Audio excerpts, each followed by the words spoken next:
some historic American figures have chosen to capture the emotion of promise through song.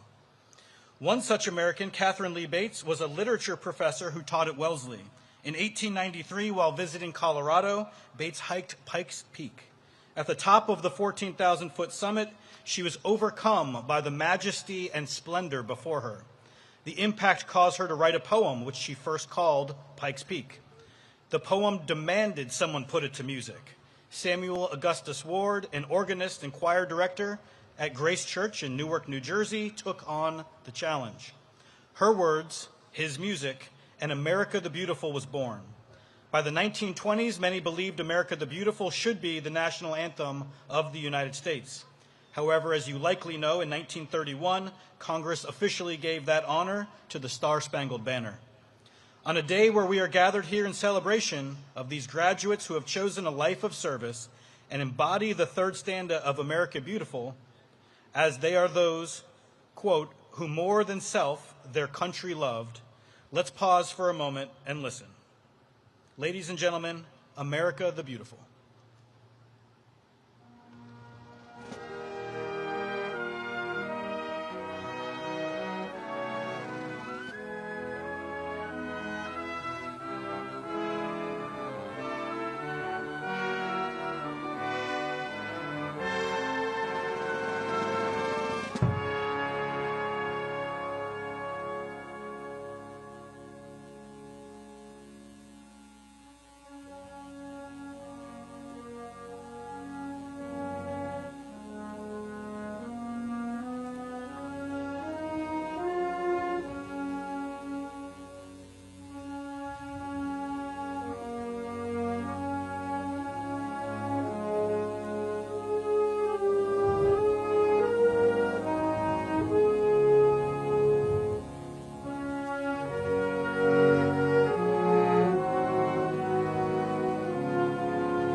Thank you, Coast Guard Band. America the Beautiful also speaks of heroes. The Oxford Dictionary defines a hero as a person who is admired or idealized for courage, outstanding achievements, or noble qualities. Members of the Coast Guard are often put in situations that provide them opportunities to act heroically. It is our mission, our ethos, and Coast Guard heroes know that heroism without teamwork is nearly impossible. The class of 2026 will remain a team for the rest of their lives, overcoming adversity and working together to solve problems our great nation faces. Although very different from prior classes demographically, in many ways, the class of 2026 has been trained and prepared just as those classes before them. In fact, many of the traditions, indoctrination, and training evolutions remain similar to decades past. Let's see what the last 4 years of training, along with some fun, at CGA looked like for the class of 2026. If you don't know me, my name's Nick. When I got into the Coast Guard Academy, it was the greatest day of my life. Little did I know what lied ahead of me. The start of my academy journey was marked by a 7-week training period called Suave Summer.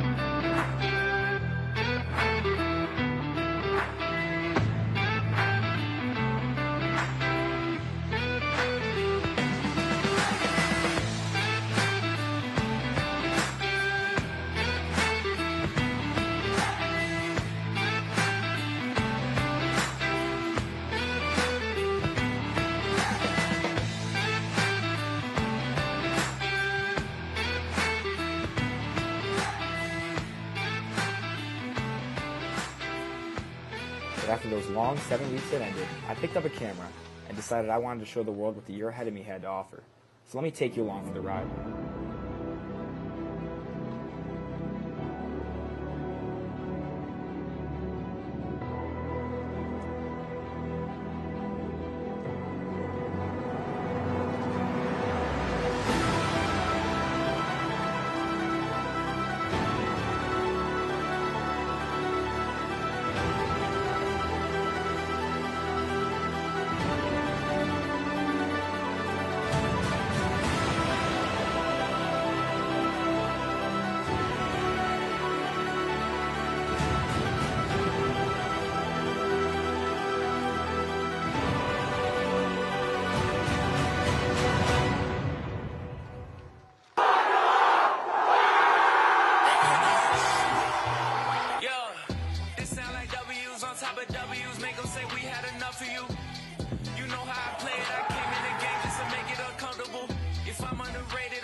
Support. Really, that mean if it's troubleshoot. None of them up in the piece, got a feeling they more on the running away. They whole vibe is on WWE, but they swear that they part of NWA. They got nothing to say, I got too much to say. I got one on the way, that's a few months away, but I'm sunning whoever I view in a way. And I know that it's true when I say God made a way out of nowhere. I could flex on these boy with my throwaways. Up all night like I'm clocked in for OT. Swing for KO when I get the okay. Okay, I know they gon' test me. I've been the most solid. This felt like for centuries. They talk like they got it, cause they live in rent free. That's Benjis on Benjis on Benjis on Benjis. Yeah.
My name's Nick, and when I got into the Coast Guard Academy, it was the greatest day of my life.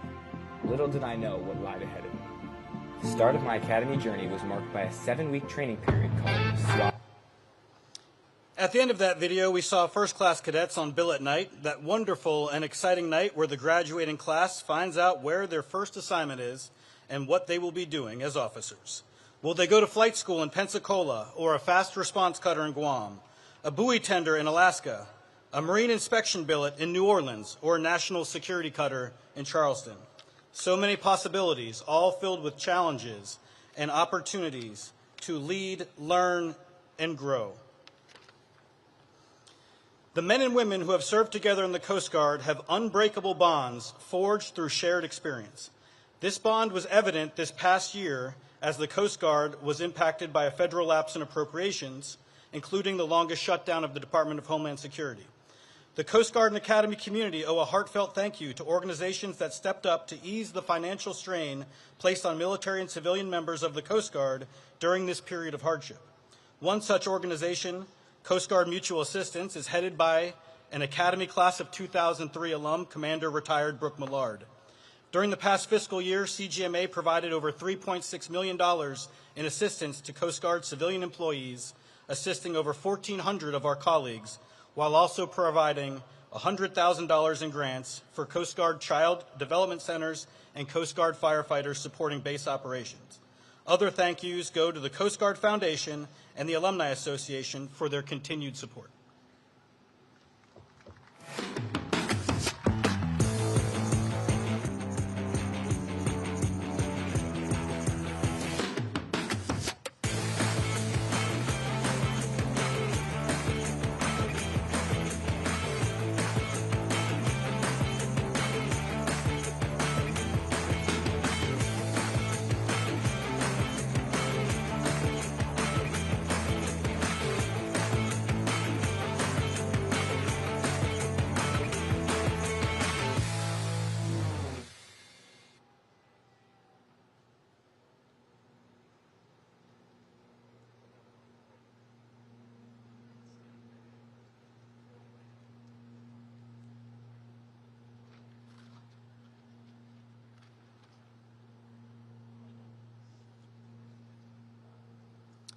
In a few minutes, the class of 2026 will proceed down the hill from Rowland Hall, through the south end of Cadet Memorial Field, and take their seats as cadets for the very last time.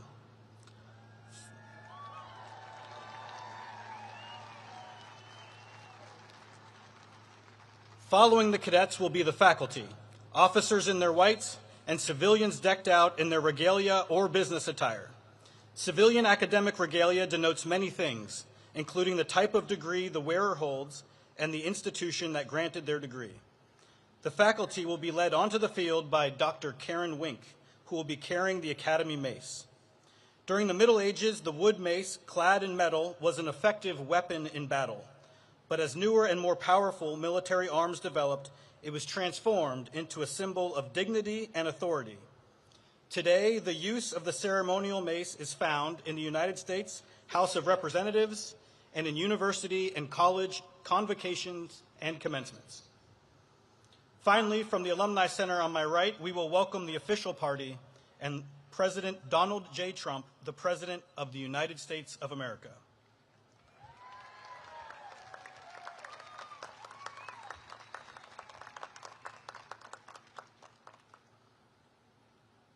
As a reminder, following commencement, you are welcome to meet your ensigns at your pre-arranged location. Access to the field will be off limits shortly after the ceremony concludes. You are welcome to walk around campus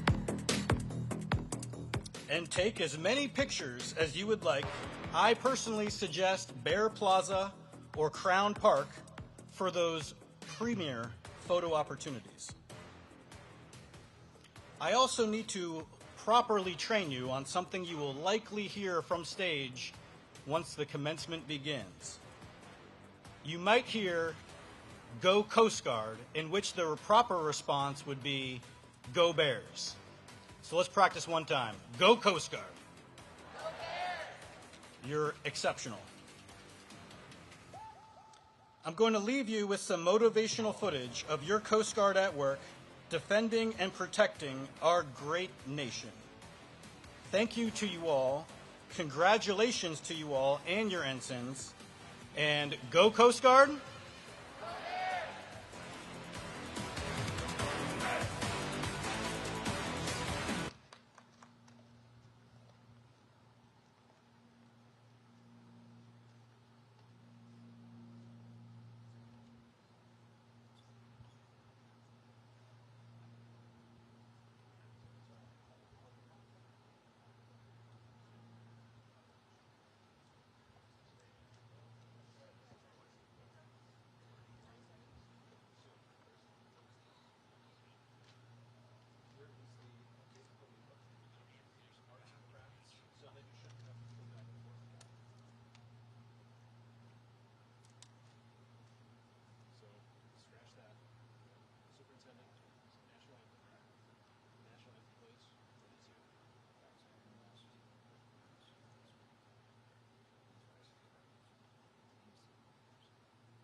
All other military personnel, please remain covered throughout the ceremony. I now have the pleasure of introducing the 44th Superintendent of the United States Coast Guard Academy, Rear Admiral Greg Rothrock.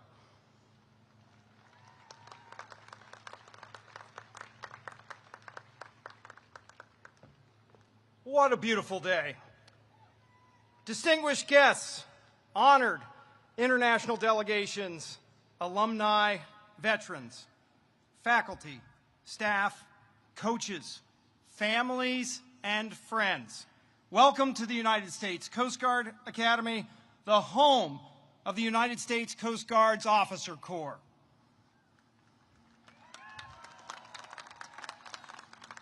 To the great class of 2026, congratulations, you did it.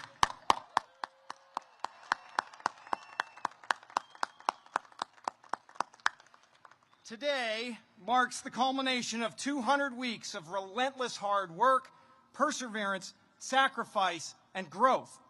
You have pushed through challenges that tested your limits, and you've emerged not just ready, but as exceptional leaders.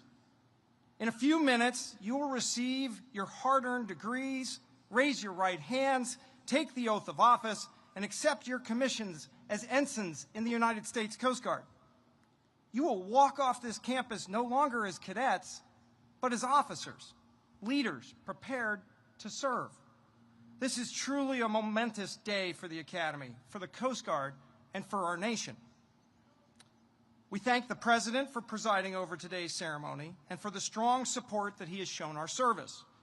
And we are privileged to welcome him back to our 103-acre campus along the Thames River, where we build leaders who will defend our maritime borders, secure our nation's interests, and project American maritime strength, security, and prosperity at sea and around the globe.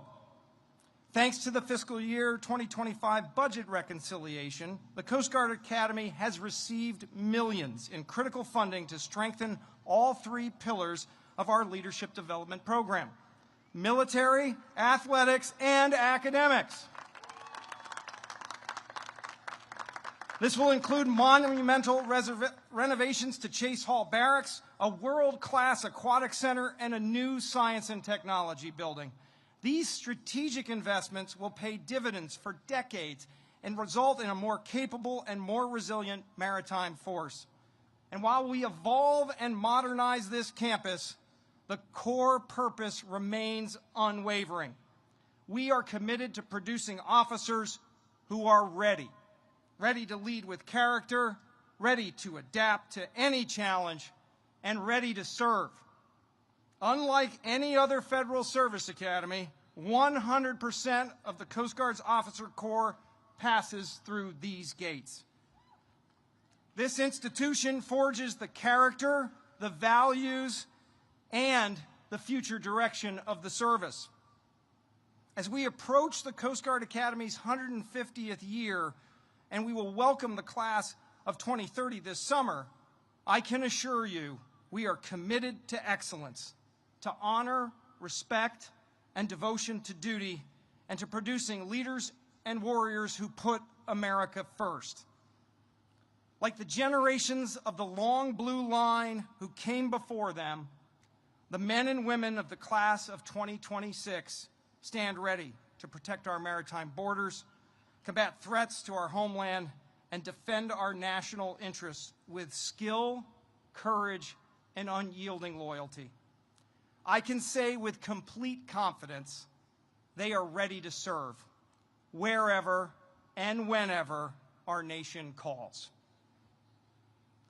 To the families and friends of the class of 2026, to the parents who guided, the siblings who stood by, the mentors and role models who offered wisdom and encouragement, today we celebrate not only the graduates' achievements, but the vital role each of you played in making this day possible. Take great pride in what they have accomplished and in the extraordinary service that lies ahead.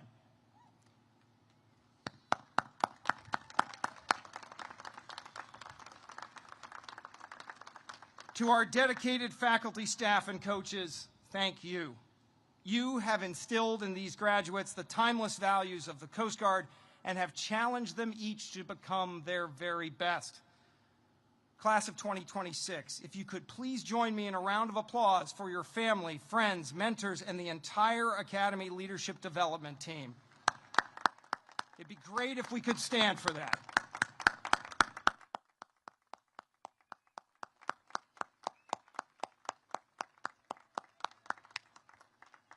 Thank you.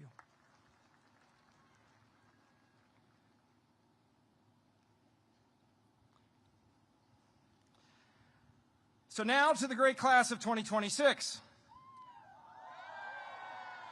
Over the past 4 years, you earned qualifications. You built lasting relationships. You mentored your divisions. You led on the fields of competition. You brought home championships.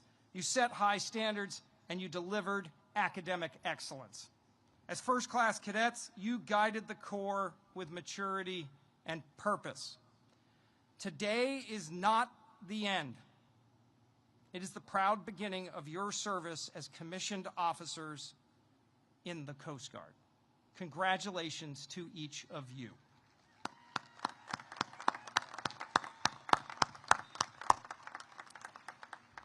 Now, of the graduates before us, 7 international cadets have enriched our Corps while proudly representing their home nations. At this time, we invite these international cadets and their delegations to stand as I call their names.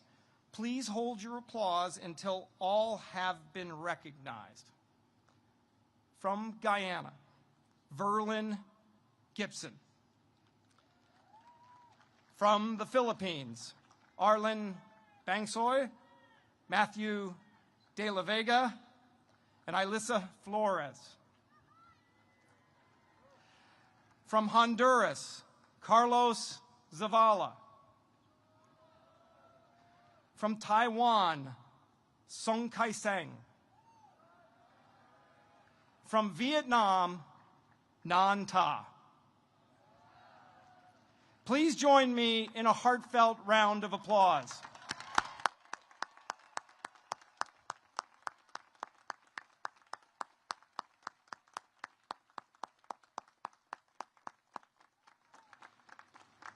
All of the cadets before you will join a Coast Guard operating in complex, dynamic environments at sea, in the air, across cyberspace, and along our borders and around the globe.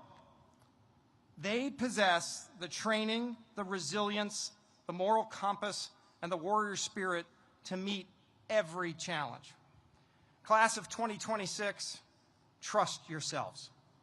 Believe in your shipmates, lead with integrity, and always put your mission and country first. Congratulations.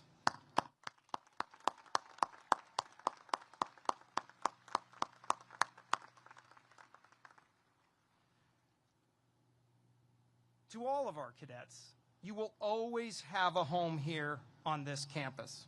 We cannot wait to see the great things you will accomplish in all of your years of service ahead. And so as the announcer said you might hear earlier, here we say, go Coast Guard! Go Bears! I'll do that one more time. Go Coast Guard! Go Bears! It is now my privilege to introduce this year's distinguished graduate.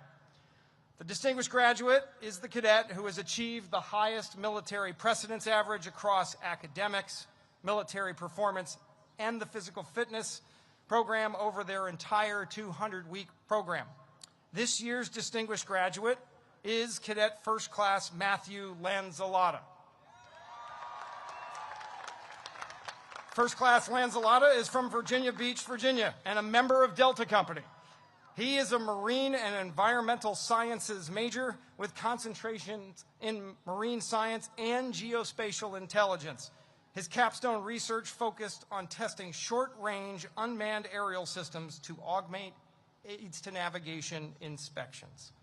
First Class Lanzalata participated in the Service Academy Exchange Program and attended the United States Air Force Academy during his second class year.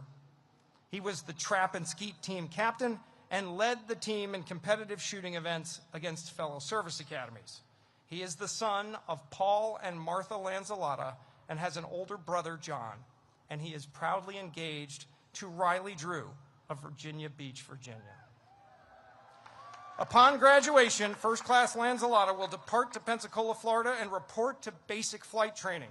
And it is my great honor to introduce the distinguished graduate of the United States Coast Guard Academy, class of 2026, Cadet First Class Lanzalotta.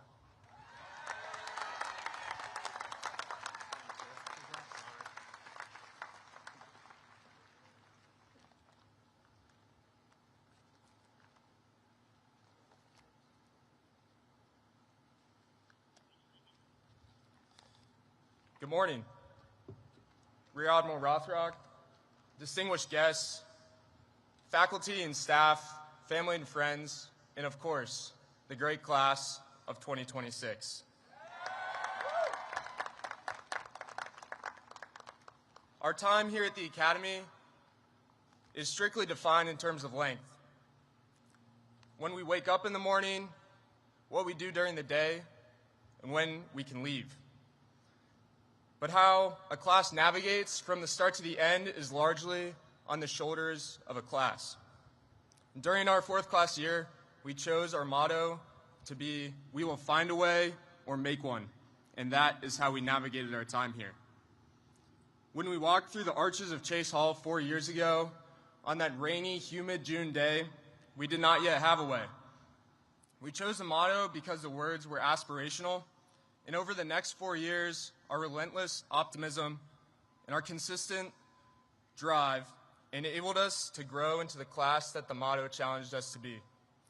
We followed the paths set before us and made new ones for those who will come after us. Some paths are well worn. The classes before us have endured and overcome challenges of their own, and we've heard all about those challenges from those classes, especially some of the older classes, and they've told us how they're the last real class because of the challenges they've endured and the things they've done. And we too are the last real class because of the last we shared together and the challenges we overcame. But we also experienced many firsts as a class that made us distinct. This year, our women's rugby team led the programs to the first collegiate national title. Our class was the first to implement a phased approach to summer training and the first to graduate ensigns with minors in emergency management. We pioneered new career pipelines into physician assistant school, into deployable special forces directly from the Academy, first to ever do it. We found ways through challenges that tested our resolve but never did it alone. Our faculty and staff have shown up for us every day with professionalism, patience, and care. And they have taught us, coached us, mentored us, and kept us moving forward every single day. That commitment has left an impression on our class, and it deserves our gratitude. So I'd like to take a moment, if the class would like to turn around, look behind you. Behind you sit faculty and staff, family and friends, loved ones, who have poured into you, supported you on your hard days, and celebrated you on your good ones. And our class found a way because you supported us every step of the path to this stage. Thank you.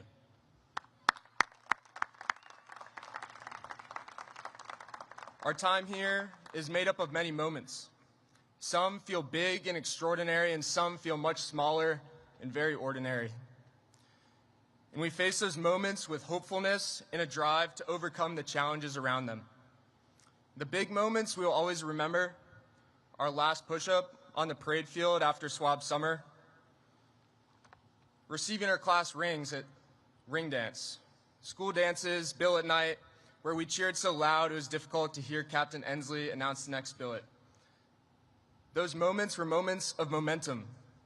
And as I learned in physics class, once an object is in motion, it's difficult to stop. In our class, the class of 2026, is difficult to stop. There were also many smaller moments that carried us here.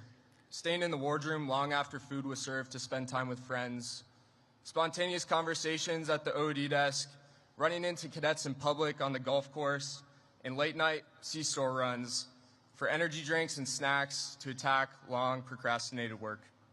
In those moments, and the attitude we brought to each next assignment, each next day, and each next semester is how we made our way to where we stand today. Soon, we will all report to units where we will have much to learn.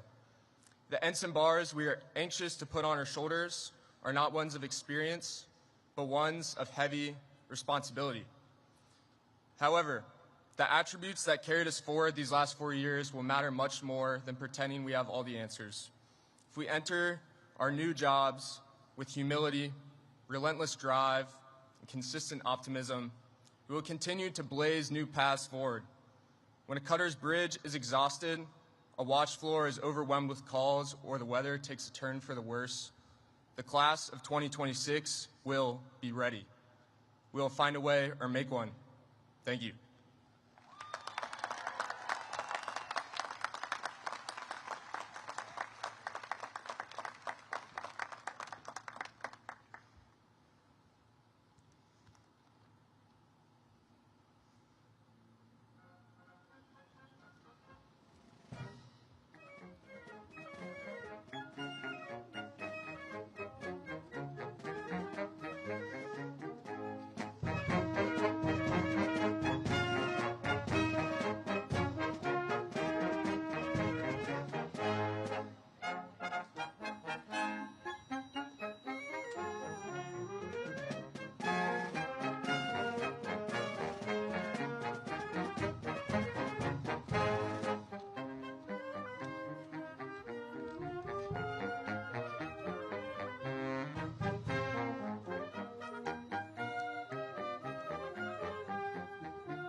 Please rise for the arrival of the official party and the rendering of honors. Platform party covers.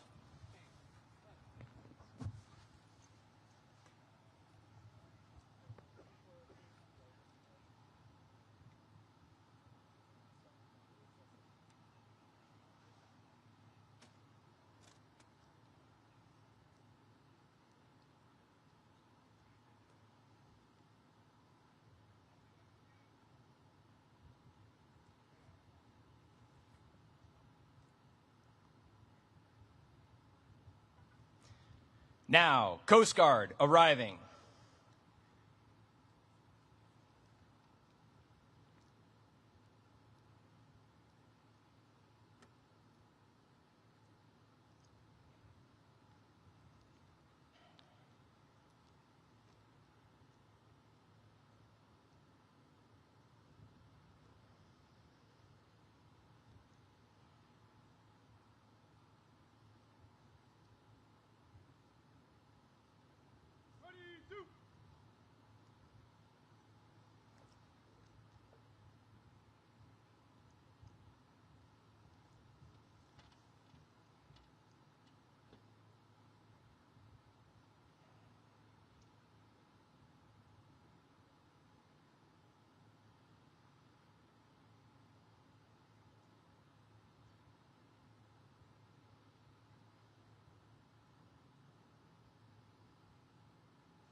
Now, Homeland Security arriving.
Ladies and gentlemen, the 45th and 47th President of the United States of America arriving.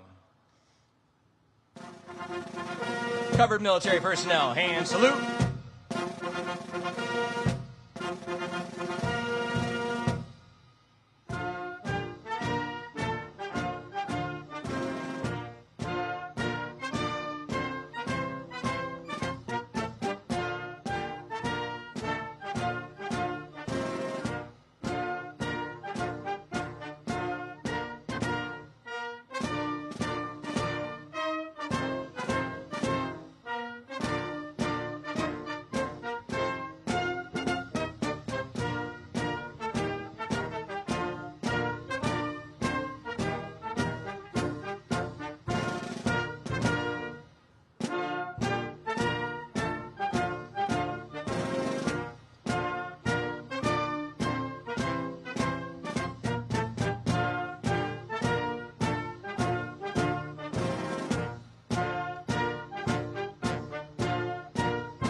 Ready, two. Ladies and gentlemen, please take your seats.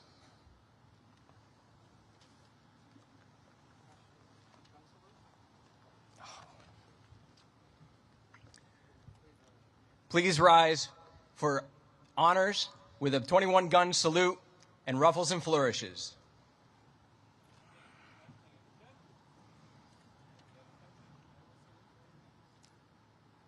Hand salute.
Ready, two. Ladies and gentlemen, please take your seats.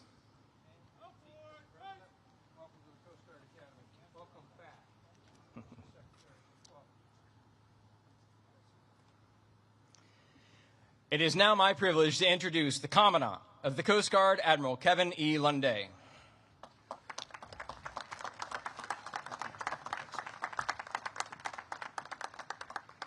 Good morning.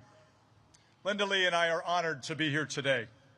President Trump, thank you for coming back today to charge these new officers as they head out to our operating forces. Thank you for your visionary leadership to renew the Coast Guard, starting with last year's record capital investment, sir, to buy new cutters, boats, aircraft, facilities, and technology. Sir, we've already spent $13 billion of that to meet your intent, and we're on track to spend nearly all of it by the end of this year. Thank you for your strong 27 annual budget that, when funded by Congress before October, will grow our service by nearly 6,000 people to operate those new assets. And thank you for your resolute advocacy for not just the Coast Guard, but all of our armed forces, sir. Secretary Mullen, thank you.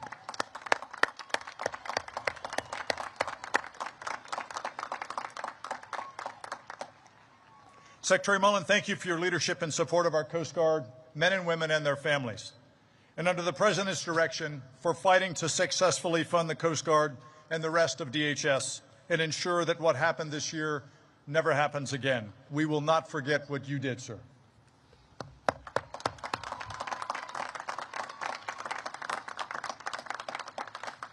To the superintendent, faculty, and staff, thank you for forging these men and women into leaders of character who are ready for the call. To the parents, families, and friends, you laid the firm foundation of character and values for these graduates. Their success reflects your enduring love and support. Thank you. To the class of 2026, congratulations.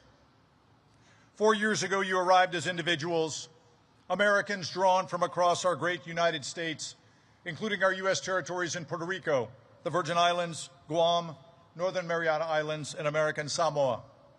You were joined here by international students from allied and partner nations. Today, as you march out, you do so as a unified team, forged in the crucible and bound together by a shared calling to serve with honor, respect, and devotion to duty. You will serve at a time of historic consequence. The maritime domain is more complex, contested, and more vital to American security and prosperity than ever before. And today, the Coast Guard is in greater demand, and we are delivering proven value and results to the American people. We save lives. We secure and defend our homeland and its maritime approaches, from the borders of the mainland U.S. throughout the Caribbean and the Western Hemisphere, to Alaska and the Arctic, to Hawaii and the 3 territories in the Pacific and in cyberspace. We facilitate commerce through our ports, waterways, and shipping, vital to America's economic prosperity and to rebuilding the nation's maritime might. And we respond to crisis. At the same time, our service is implementing the President's vision to renew the Coast Guard through force design, a generational transformation that's building a new fleet of assets and bringing in the additional men and women who will operate them. Our people are our greatest treasure.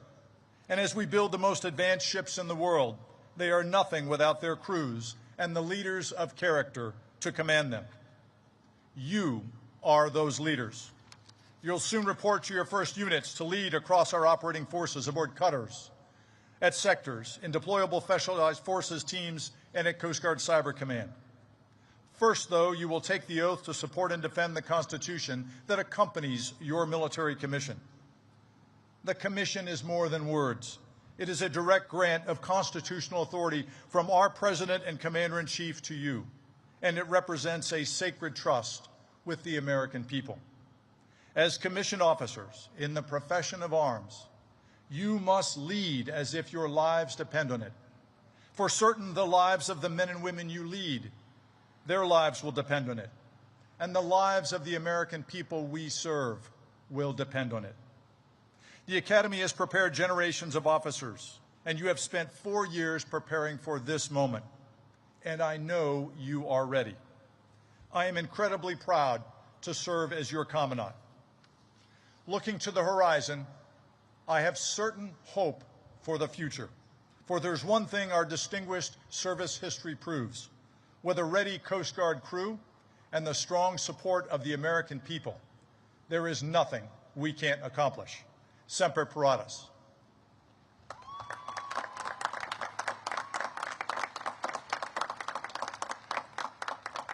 I'm now honored to introduce a distinguished leader who knows what it takes to secure our United States and enable our Coast Guard and the Department to deliver mission success. A fighter who's always in our corner, leading from the front, our Secretary of Homeland Security, Mark Wayne Mullen.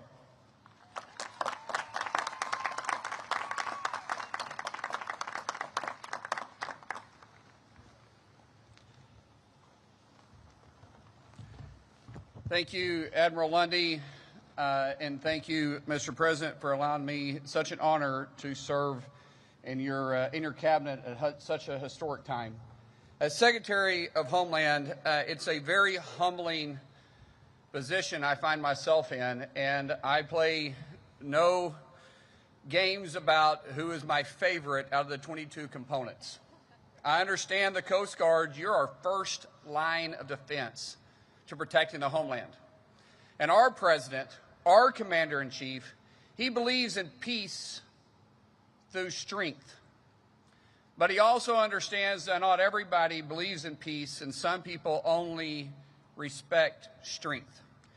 And because of the great men and women who sit in front of me today, you give our Commander-in-Chief the options. Because you're the 1%ers. You're the 1% that will stand up and you defend our freedoms, you defend our Constitution, you defend our homeland, you defend our nation. And our Commander-in-Chief loves you for that.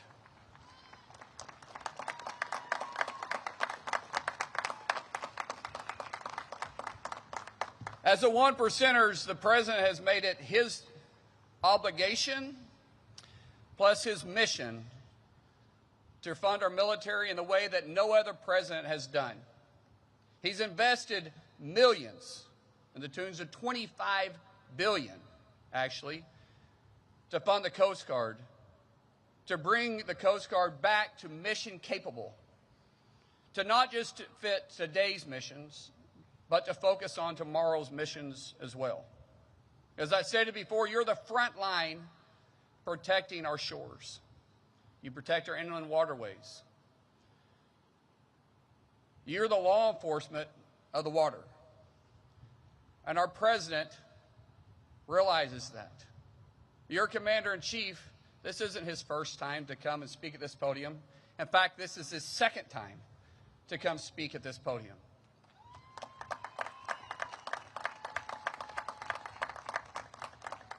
And I'm going to go off my notes a little bit and just talk about the ride over here. He had your Commandant, Lundy, in the Flying Mobile Office, or the Oval Office. And he was bragging about everything from your uniforms to how you guys learn how to swim, to your missions capability, and to the fact that you guys are involved in every mission. And when we're taking down the narco boats to the illegal flag vessels, you guys are involved in it. And it comes with a great sense of pride for me, because I get to call our commander-in-chief also my friend. And for me to stand in front of you today and be able to introduce him to the one percenters, I take that as one of the greatest honors of my life. So without anybody waiting on me, because I'm never going to get in the way of this guy, let me introduce your commander-in-chief, our 45th and 47th President of the United States, Mr. President Donald J. Trump.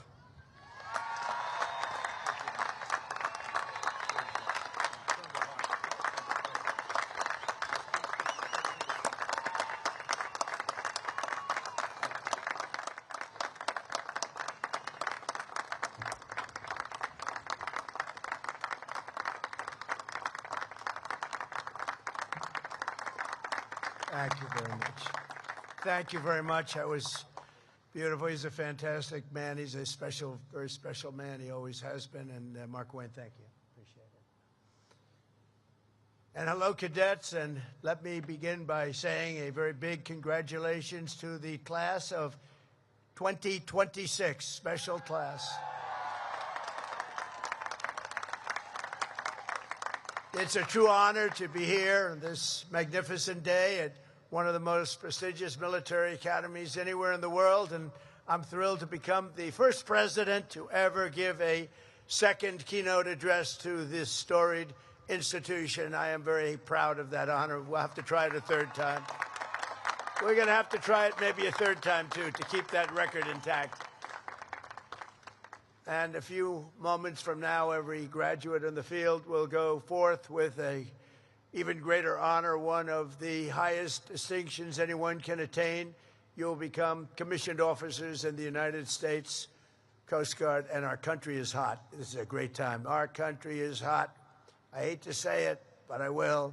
A year ago, a year and a half ago, 2 years ago, the last administration, we were a dead country. Right now, we're the hottest country anywhere in the world. We're respected all over the world. You saw that with China just recently. You saw that in Venezuela. You saw that right now in Iran. Everything's gone. Their Navy's gone. Their Air Force is gone. Just about everything. The only question is, do we go and finish it up, or are they going to be signing a document? Let's see what happens.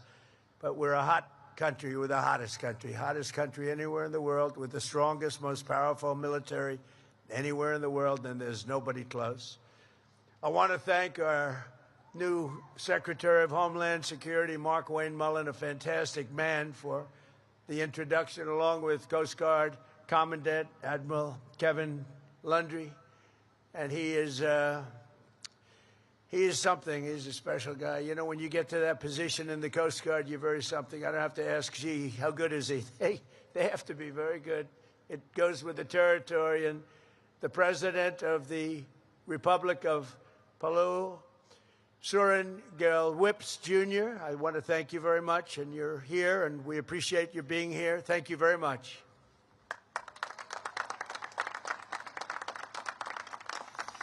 Over the past 4 years, this class has been mentioned by an exceptional team of professors and coaches and military professionals who have shaped you into leaders. You came with very good quality, but they've shaped you nevertheless.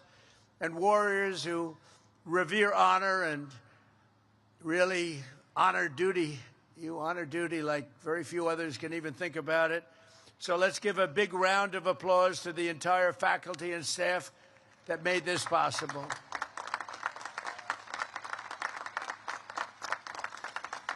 And I especially want to thank Academy Superintendent Rear Admiral Greg Rothrock.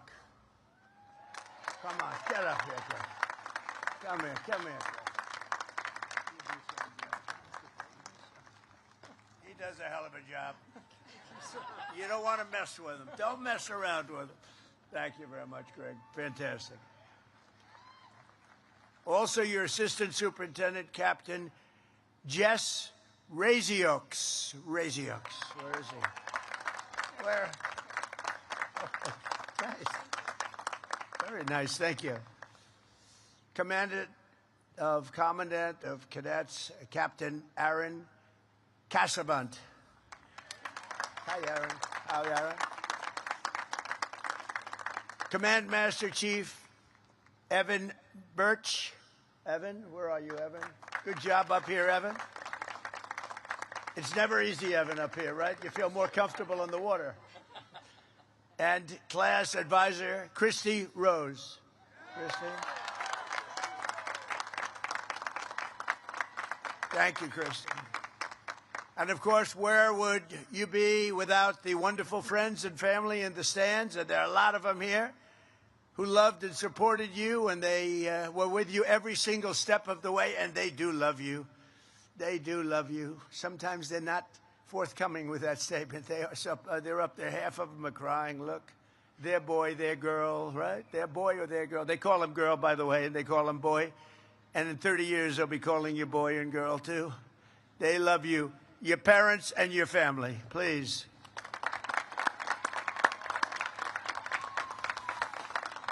To all of the moms and dads, grandparents, and family members here on this joyous occasion, thank you for everything you've done to raise such amazing American patriots. We really appreciate it. What a group.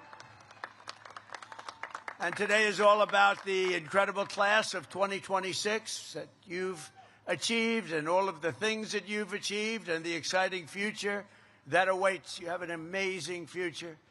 Very soon you'll swap your shoulder boards and you'll join the long blue line of legendary rescuers, seafarers, and service members that fill American hearts with admiration and pride. I've watched it. I've watched you during those hurricanes in Texas, and you got out there and you were going through waves that nobody else would have done. I wouldn't have done it. I would have said, Captain, I'm not feeling too good today. Think I have to take a day off. But you would have none of it. You are really something. I watched it. You saved so many lives. During my first term, we had one of the worst hurricanes ever in Texas and the Gulf. And the bravery that you displayed was incredible. You saved thousands. I think the number was 17,000 lives you saved. Through every generation, the heroes of the United States Coast Guard have lived by a creed of honor and bravery and sacrifice that have defied every storm, shipwreck, and every single enemy attack. In the hour of need, our Coast Guardsmen have brought hope to the hopeless and swept the innocent from the jaws of a raging sea, seas like nobody's ever seen before in some cases. Coast Guard warriors piloted the famous Higgins boats and delivered American liberation to beaches of Normandy and sailed through smoke and flame and gunfire to put the Marines and the Guadalcanal very much into play, and they patrolled the distant shores of Manila Bay and Mekong Delta and the Red Sea, and they patrolled them like nobody has ever been able to patrol them before or since. For decades, the men and women of this noble service have repeated an unofficial motto of pure, unyielding courage. It says, you have to go out but you don't have to come back. That's a statement. You have to go, I think of that, you have to go out, but you don't have to go back. And you know what that means? That means danger, and it's a statement that you live by. This is the unbelievable heroism and exceptional selflessness that lives in the soul of every single cadet on this field, every single one of you. And you've all been tested. You'll be tested further and probably at higher levels as your career goes on, but you've been very strongly tested, and you have what it takes. You're America's first defenders. You are America's first responders. You are the living standard bearers of America's first fleet. As your commander-in-chief, I could not be prouder of the great class of 2026. Congratulations. Congratulations. Amazing.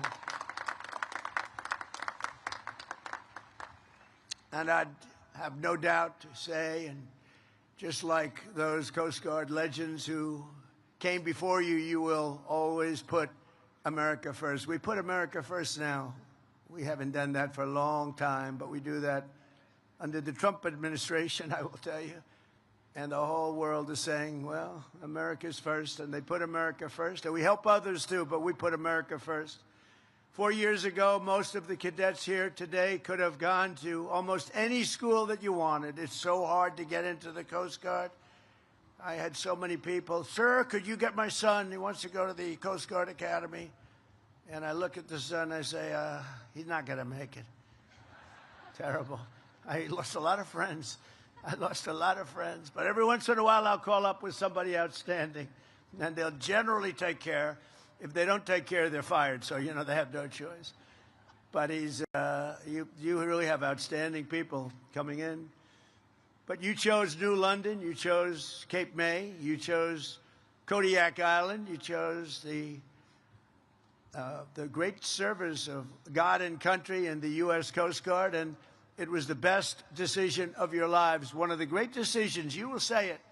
It's hard to say it now, but you will say it as time goes by. This will be the best decision of your life where you decided to learn, go to school in this incredible, beautiful place. You came as strangers and American teenagers. You leave as officers, American warriors, and friends forever. You're always going to be friends with each other, hopefully with me.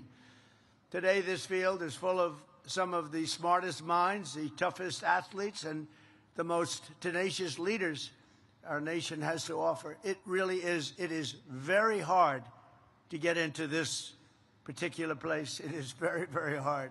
It is a lot of broken hearts. People don't do it. Good people, smart people, they can't quite make it.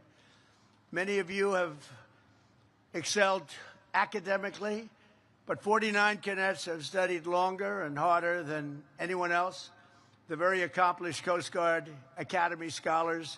Would you please stand? These are the really brilliant people. You're all brilliant, but these are perhaps slightly more brilliant.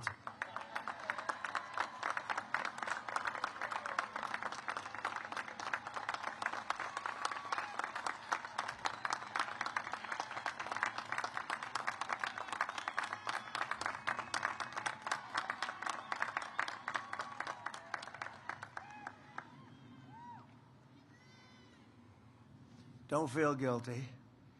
Don't feel guilty. Never feel guilty about success, right? But I think it's great.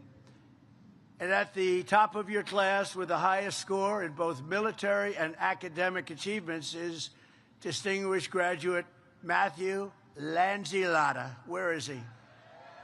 Where is he? Come here. Get up here. Come on. Come on, get up. Get up here. I want to see this guy.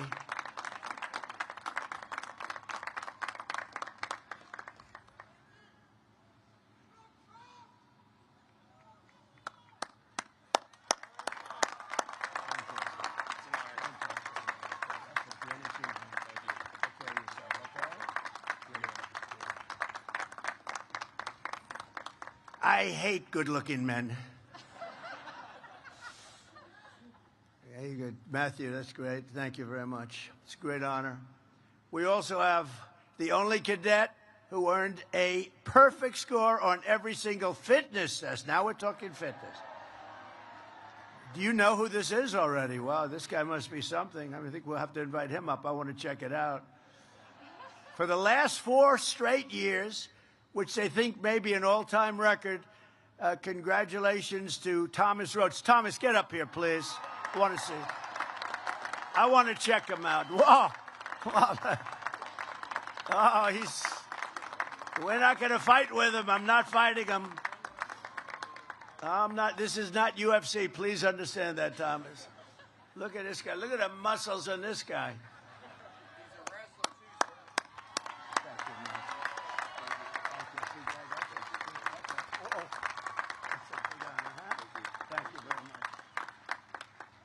Just hit him in the shoulder. I hurt my hand. It's like hitting a rock. That's great. Thomas, that's fantastic. Another member of this class is making history as well today. Mike Keddish becomes the first Coast Guard Academy graduate to ever go straight from the Corps of Cadets into the Coast Guard Special Forces. So what was that all about? Come on up here. Come on. Let's go. Come on up here, Mike. I want to see what these guys... I like to see, what these guys are like. Because, it's competition for me, too. I have to compete with you now. I'm not liking that. How are you? Fantastic. Wow, that's a big achievement.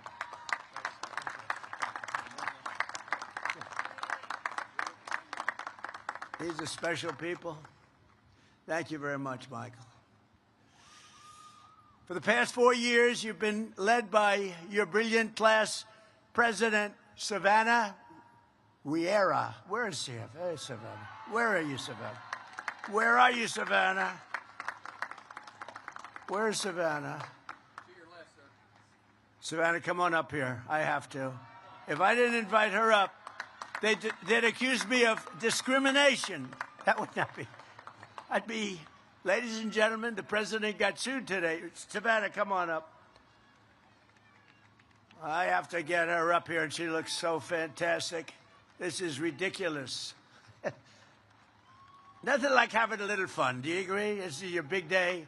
We got to get Savannah up here. Congratulations.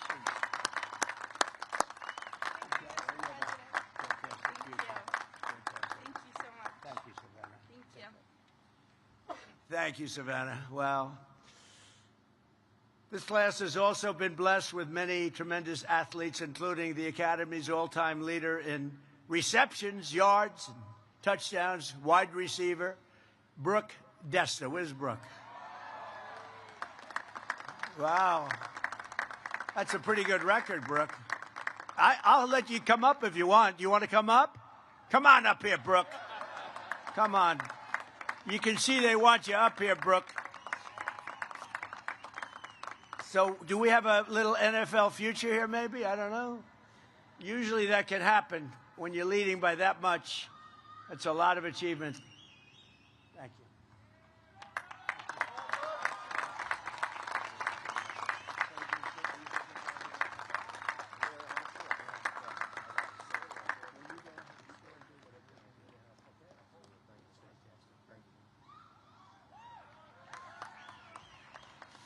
We've made it possible. I did this.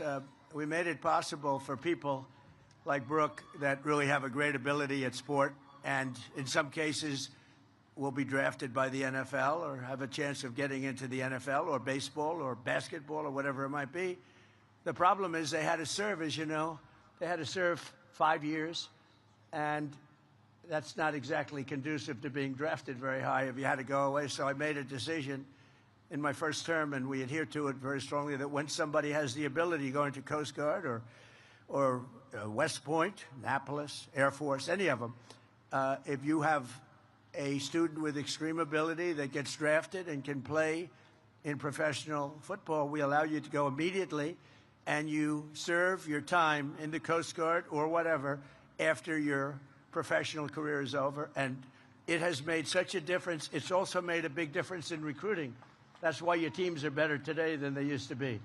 So I make these little contributions. I don't know if people know I made those contributions, but so, Brooke, I want 25% of everything you earn. Thank you, Brooke. I appreciate it. So it's a little bit of a help, but it actually, what we didn't expect, it made your recruiting much better because you're able to now recruit the top people that really have a chance of getting into professional sports, and one of the reasons you have such good teams. We also have your all-time leader in points in the assist for women lacrosse, Abby McAllister. Abby, where are you, Abby? Stand up, Abby. Oh, are you that good, Abby? Do you want to come up, Abby? Come on, Abby. Come on up, Abby. See, we throw them a little off on timing when I do this, but what the hell? We have time, right? This is your day. And when somebody achieves with these people, we should give them a little extra recognition, right? That's a tough sport, Abby. I don't know. I'm not going to mess with you. That's great. That's a big record.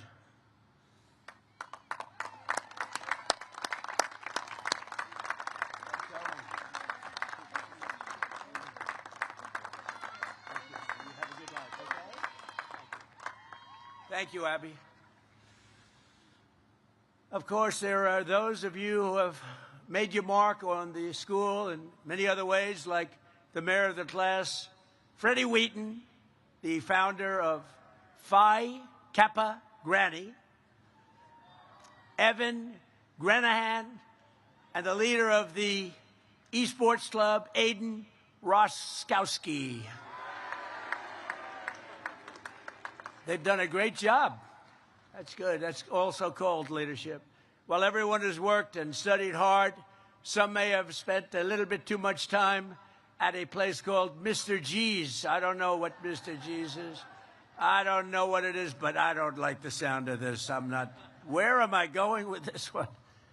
But we want you all to have a clean slate as you begin your careers. So, therefore, Mr. Superintendent, I hereby absolve all cadets who are on restriction for minor conduct infractions and even somewhat major infractions, effective immediately. Okay? You guys, you got away with murder. I was just in a good mood. I was in a very good mood to do that. Every branch of our armed forces protects American lives, but the Coast Guard is the only service explicitly dedicated to saving them. You're saving lives. You never leave an American behind, and you never would.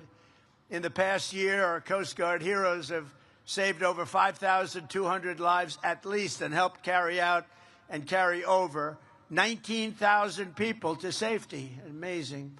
One of the special cadets in this class has already saved his first life during his first-class summer, providing life-saving care to the person in distress off the coast of Alaska. Job well done. That's Mason White. Mason, thank you. Stand up, please. Thank you. Thank you, Mason. Great job. That was early on, right? And that was a great job. Thank you very much. When you leave here today, every cadet on the field will be stepping into a critical role in the defense of our country. To protect our maritime infrastructure, 12 of you will be going to Coast Guard Cyber Command. That's a big deal. 20 are heading to Coast Guard Flight School. 23 will join Prevention and Response, and a whopping 181 cadets will become afloat officers in a fleet, because, as you like to say, underway is the only way, and that's a pretty cool statement. And, you know, I don't know if you know this, but I was telling your leaders before that we have 11, you know, we're way down on icebreakers, and we've ordered 11. We're working with Finland. They make icebreakers. They make the best icebreakers. We're going to learn everything we can learn. We're going to shortly make them ourselves. But we're making, right now, currently under construction, we have 11 beautiful. And I said, come on, when's the first one coming? They said, in 28. I said, I'm going to be here in 28. Maybe I'll be here in 32, too. I don't know. Maybe I will. But I'm going to be here in 28. And I'll tell you, I said, that's great, because I'm going to be there at the dedication. They have been trying to get icebreakers for years and years.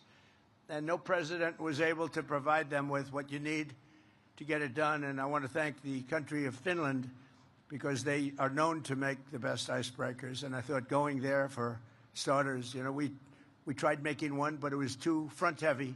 It wouldn't have worked, because an icebreaker has to come crashing down. And when the front weighs 4 times more than the back, bad things happen. So I realized we didn't know what the hell we were doing. I went to Finland and was with the president of Finland, and we worked out a deal. And we're making 11 total. Some of them are going to be made right here. We're going to learn the craft, and we're going to have so many icebreakers. You know, Russia has 48, and we have one very old one. It's ridiculous. And we have the whole Arctic. We have the whole region. And we're going to have a whole big fleet very shortly, and they're starting to come in a very quick fashion. After that, we're going to go way up higher. We'll have at least 55 within a short period of time, so that'll be great. And you're going to be operating them and running them, and it's probably another category. The class of 2026 is graduating at an incredible, exciting time for our nation and the Coast Guard in particular. As you enter the office corps of the greatest military in the history of the world, our national strength is back. Our morale is back. We are a confident country again. We have confidence is back. And above all, America is back, bigger and better and stronger than ever before. We have a strong, great, respected country again. We went off course. We went very sadly off course. For years, Washington, D.C. was run by foolish politicians who thought they could defy the laws of world history, violating every common sense principle, for preserving national power and national security. And they surrendered our industrial capacity to other countries, crippled our energy production, threw open our borders. We had borders with they were open borders, they called them. People came in totally unchecked and unvetted. You know how many people over 4 years in the last term? 25 million people. They came in as murderers. They were coming in from other countries. They came in from prisons. They were drug dealers. They came in from mental institutions and insane asylums. They allowed them to just flow into our country. We're getting them out. We've got a lot of them out. 11,888 murderers. Think of that. 50%, or more than 50%, committed more than one murder. They were allowed in our country. We can never forget the sins of what they did to our country. But we're getting them out. In fact, we've gotten them to the extent that we just had the best crime numbers in history. The best crime numbers, meaning the lowest crime numbers in history, were just last month released. Lowest number of murders since the year 1900, 125 years. So what they did to us is terrible, but we're getting it back into shape really properly. And now we went from the worst border in history to the strongest border we've ever had. In 11 months, not one illegal alien was able to get into our country. When you think of that, that's pretty amazing. And they can come in, but they have to come in legally. They have to come in through a process. They have to love our country. They have to show us that they can love our country, not that they want to blow up our country. I think that everybody agrees with that. Under this administration, we don't apologize for American power or wealth. What we do really is we want to maximize it. We take advantage of it. We unleash it. And we wield it to pursue our country's glorious destiny and our beautiful American dream. We have the American dream back. You didn't hear about the American dream too much for 4 years, and now the American dream is back. This is truly the golden age of America. We are in now the golden age. We have more production, more people. We have more people working today than at any time in the history of our country by far. We have more people having great jobs today than at any time in the history of our country. Our country is respected all over the world. The men and women of the Coast Guard have a vital role to play in this resurgence. This is a great resurgence. We have $18 trillion being invested in the United States. That's many, many times more than ever before. In fact, you'd have to go back more than 10 years. Another country a long time ago had $3 trillion. We have $18 trillion. The last administration for 4 years had less than $1 trillion. We have $18 trillion being invested in our country in 11 months because the numbers for the 12th have not come up, so that's going to increase it yet further.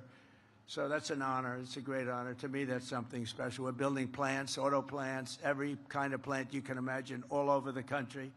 And they're coming in from Canada. They're leaving other countries. They stole our auto business. They stole our chip business. We'll have close to 50% of the chip business by the time I leave. And right now we have none, practically. And we'll have, it was taken by other places. It was taken by Taiwan. I'm not knocking them. I'm saying if they can get away with it. But if you had the right president, that would have never happened. It wouldn't have been allowed to have happened. You would have put tariffs on, and you say, that's okay, you can steal our business, but if you're going to sell, if you think you're selling those chips back into us with no tax, you can forget it. And if we did that, we wouldn't have lost those businesses, the autos, the chips, the semiconductors. All of that would be here, but it's all pouring back into our country right now because of the word tariff. As you know, one of my favorite words, I got into big trouble. I said, this is my favorite word in the dictionary, my favorite word, the word tariff. And the fake news, look at all of them back there. They said, what about God? What about wife, family? What about other things like Bible? So I was in deep trouble because they said tariff is my favorite. So I made it number 5, and now I'm okay. Now I'm okay. They think I'm kidding, but they gave me a hard time.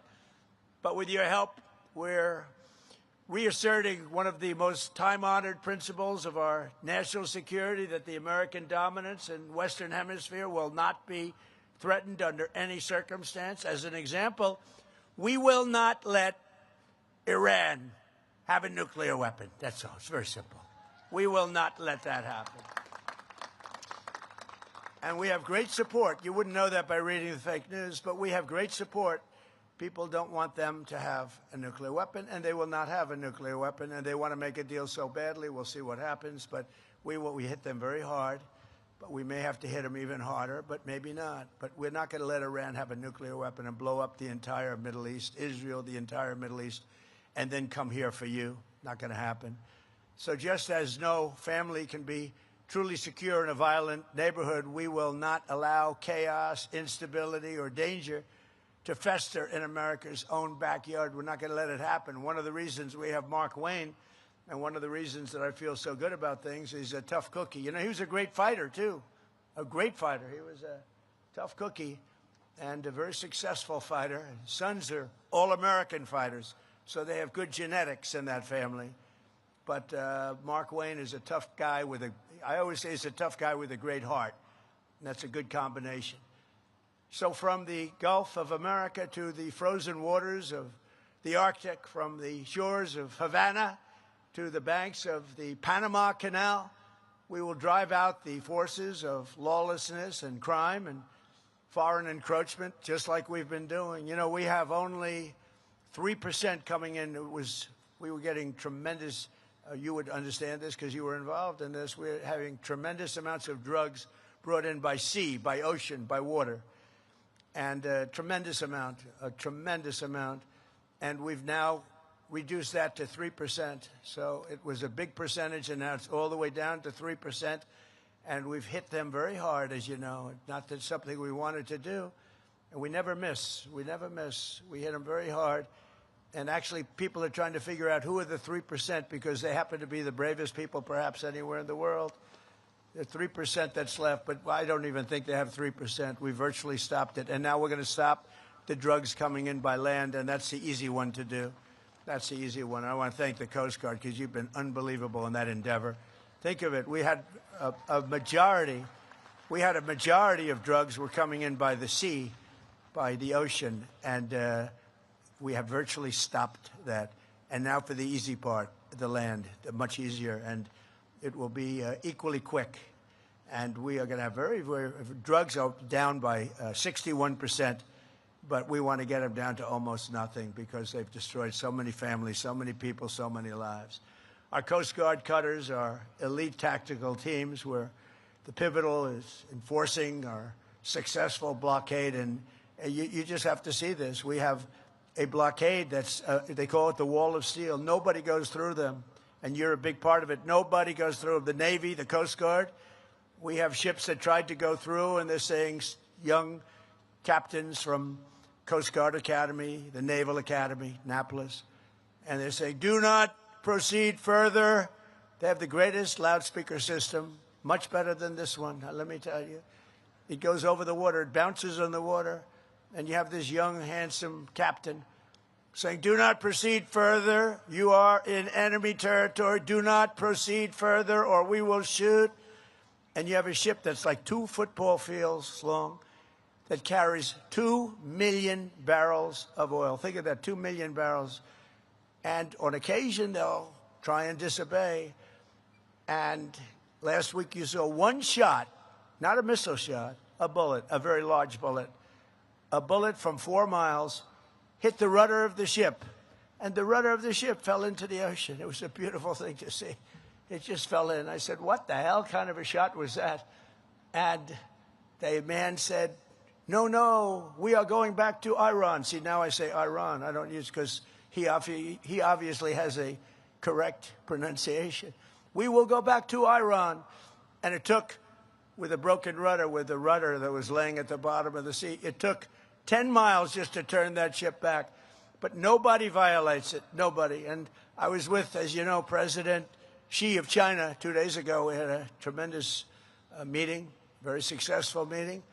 And he agrees our military is phenomenal. I don't want to go beyond that, but I will tell you he respects our military tremendously. Our military is respected. We have, as I said, the greatest military anywhere in the world, and we're going to keep it that way. We have a budget this year of $1.5 trillion. That's the biggest budget we've ever had. That includes the Coast Guard. Don't worry about it. Look, they're getting a little bit concerned.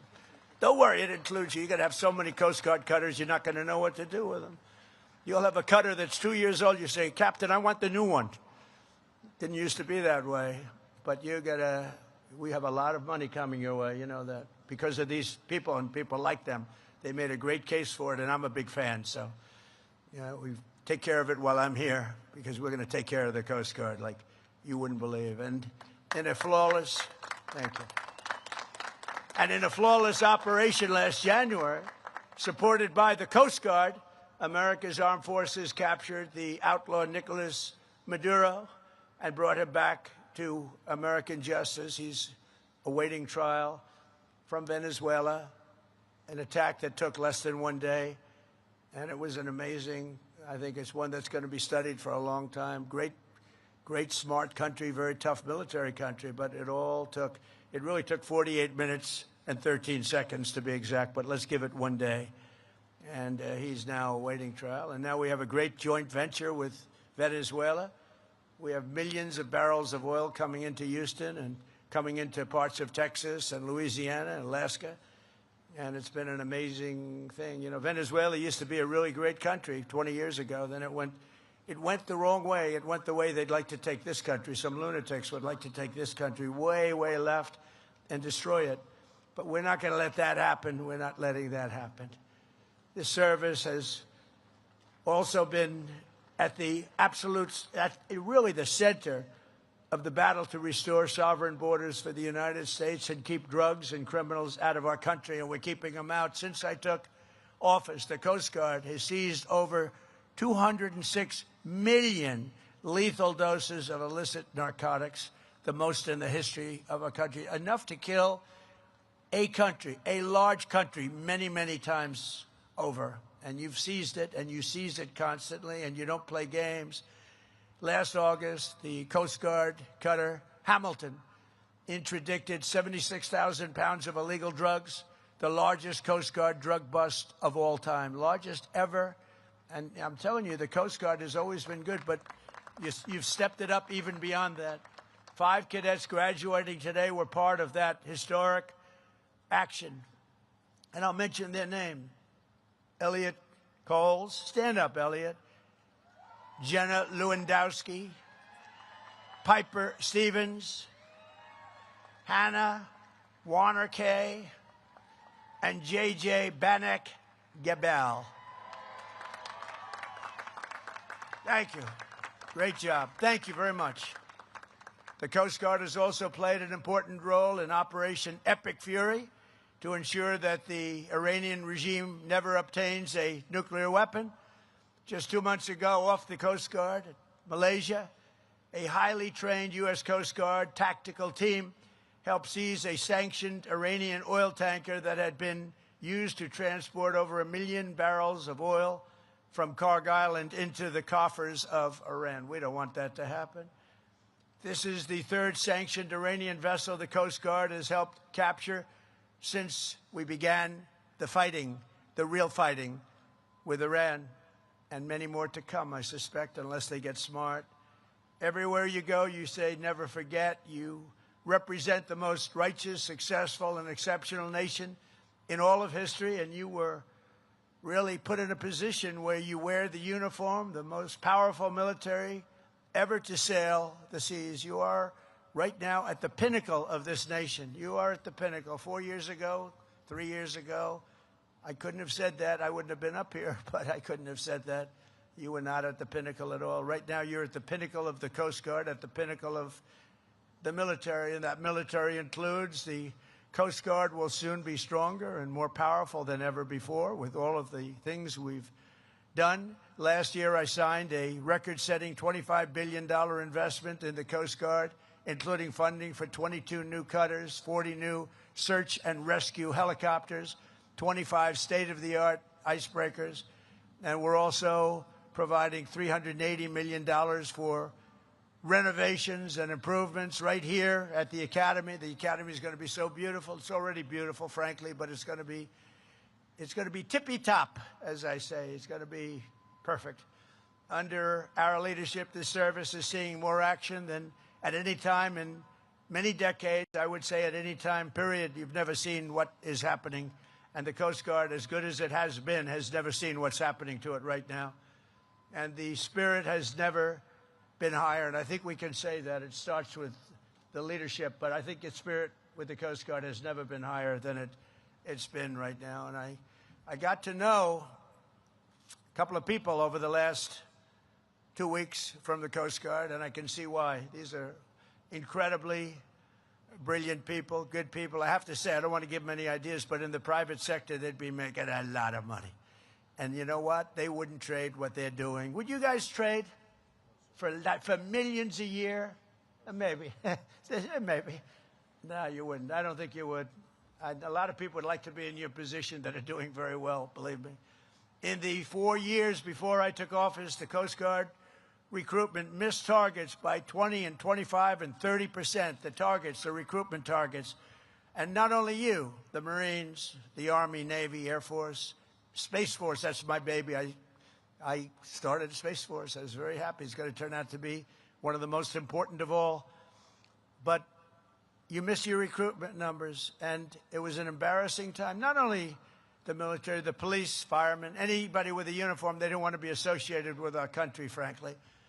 And last year, the Coast Guard beat its recruitment goals by 120%.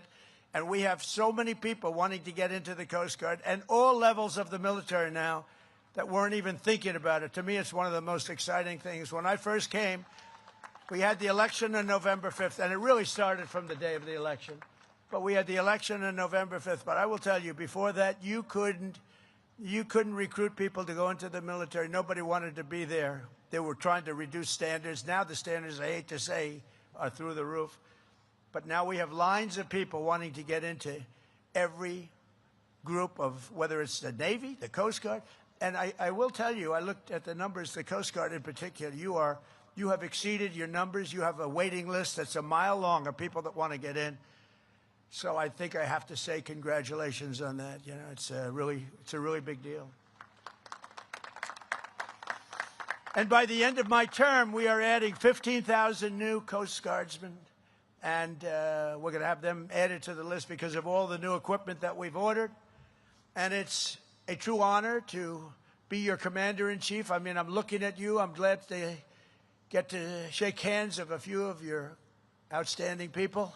But every one of you are outstanding. You're in a category that's really very unique, very hard to be, very hard to get there. Now you know, even by the recruitment numbers, you know it is. But beyond that, it's just a very special group of people. And you are a very special group of people. As you begin your important new missions and your mission in life, today let me leave you with a few words of advice to maybe help you a little bit on your way. First, most important, never ever give up. Never give up. They ask me, how do you be successful, sir? It starts with never give up. I've learned a lot about life, but the one thing I've really learned is that perseverance, never quitting, never giving up is a big deal. You'll be right there, right at the gate, and you've seen it. You've seen it in sports. You've seen it. They're right there at the gate, and they give up. Never give up. And whatever happens, no matter where you are in life or what situation you find yourself in the seas or anywhere else that you may be, keep pushing forward. Always push forward. Never stop pushing forward. No matter how terrible the storm, no matter how difficult the mission, never surrender. Keep going, keep fighting, and make the adversary quit first. Let them quit. They're going to quit if you keep going. Second, at this pivotal time of transformation for our armed forces, you have to think big. It's much better thinking big. Small solutions yield small results. Only big ideas will yield to tremendous change and greatness. Americans do not want to live in a world ruled by someone else's big ideas. Live in a future and shape your future, and you want to dominate your future, and you want to dominate it for your great military and for your country. Think big. During the course of your Coast Guard careers, it will be time for incredible change, and change is going to happen, change that we can't even think of right now. The things will happen, and I believe for the best, hopefully for the best, but I believe for the best. But things will happen that you can't even imagine, and it's going to be very exciting. But the way that's going to happen is through thinking big. Nothing great was ever built. Think of that. Nothing great was ever built without the word momentum at your side. In times of your life, you'll have momentum. That's the time you go for it. I tell stories about people that lost their momentum and they went and it didn't work out well. You know when you're doing well. You know when you have that positive momentum. So take that momentum and go for it. So many people, they wait the wrong time. You know when it's right. Go with the momentum. The towering men and women of history have always been people of action.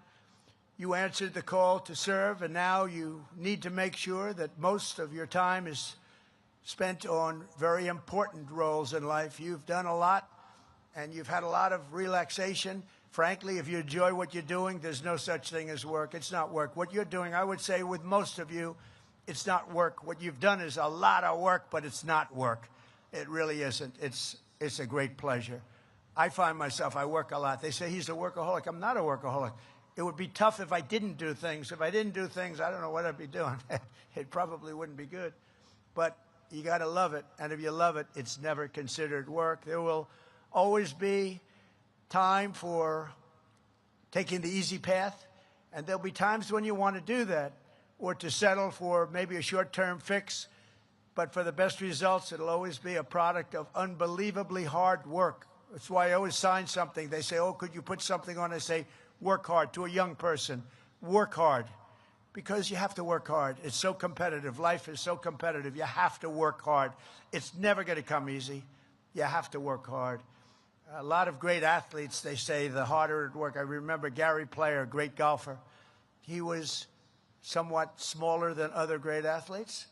And he said, the harder I work, the luckier I get. That was the first time I heard it. I've heard that expression a lot, but the first time was from the great Gary Player, one of the top 3 golfers of all time.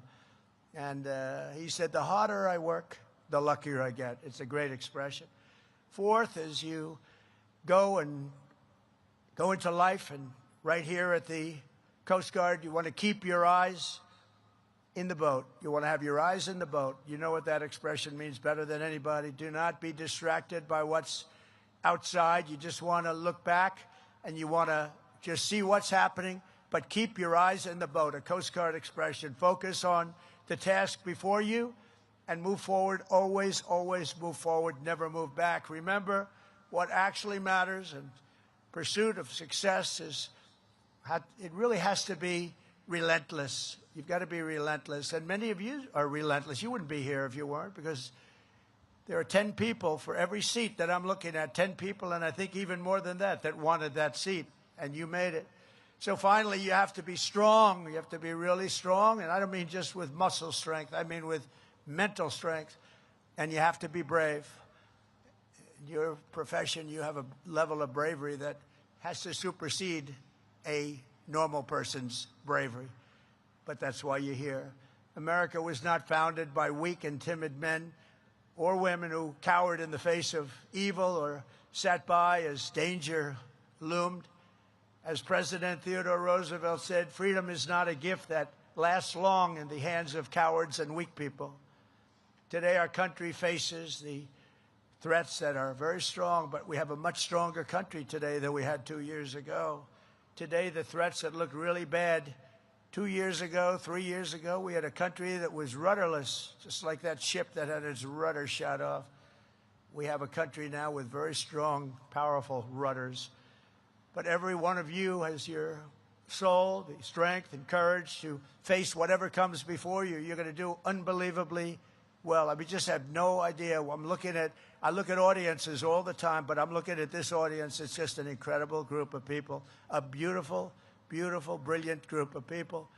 So you're brave and you're bold and you're always ready to go, and you inherit the legacy of some of the most daring and intrepid Americans ever to live. You are inheriting the mantle of some of the bravest people, some of the most incredible warriors ever, right here.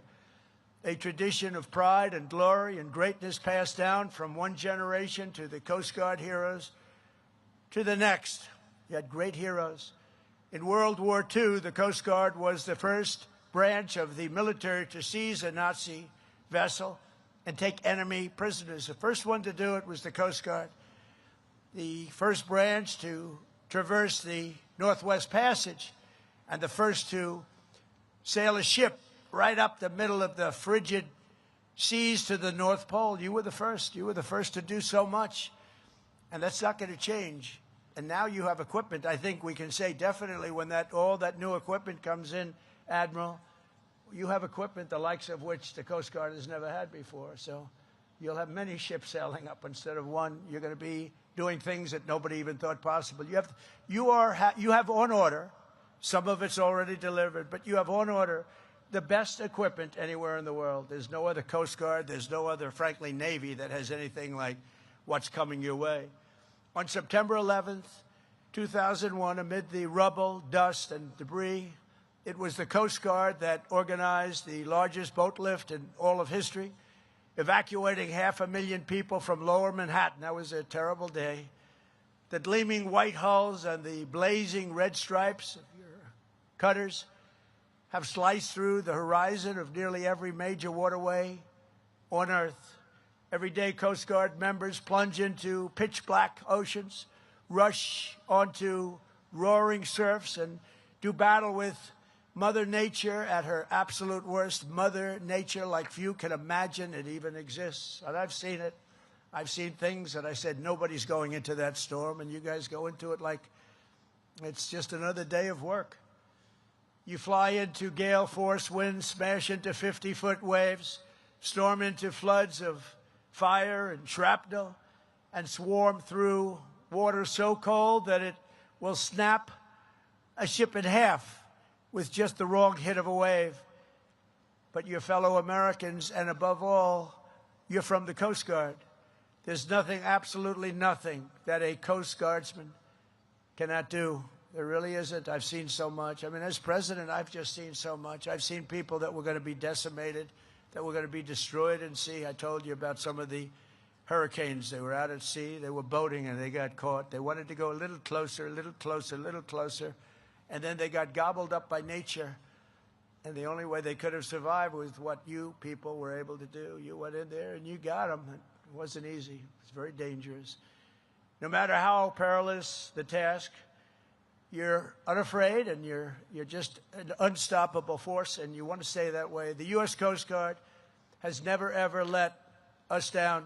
And with men and women like the great class of 2026, I know that will never happen. You're going to go on to greatness, the likes of which even the Coast Guard has not seen. So wherever the duty calls, whatever danger comes our way, you will fight, fight, fight, and you will win, win, win.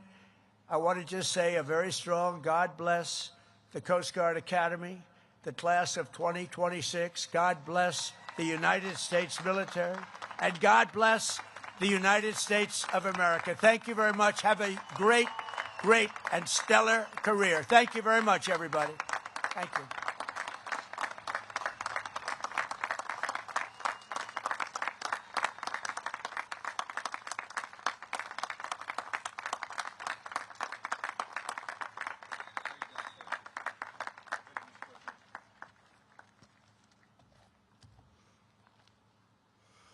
At this time, I invite the class president, Cadet Savannah Rier, to come to the stage to present the class gift.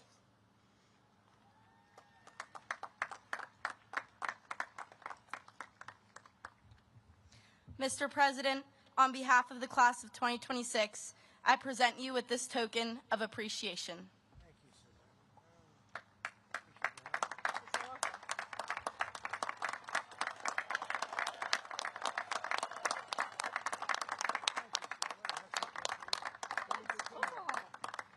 I can go put it back down there for you. I don't know if this is a good trade. This is for Savannah. Thank you so much. Thank you. Would you like me to put that back down there for you? Okay. Thank you.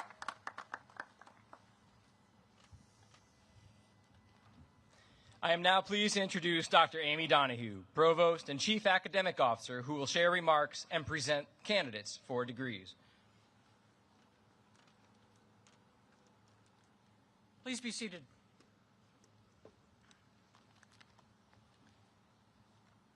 Mr. President, Mr. Secretary, Commandant, Admiral Rothrock, distinguished guests, good afternoon.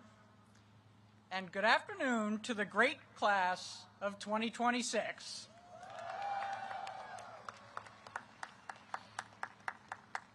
Before we make this official, I have 180 seconds for you on behalf of the faculty. Congratulations on reaching this day.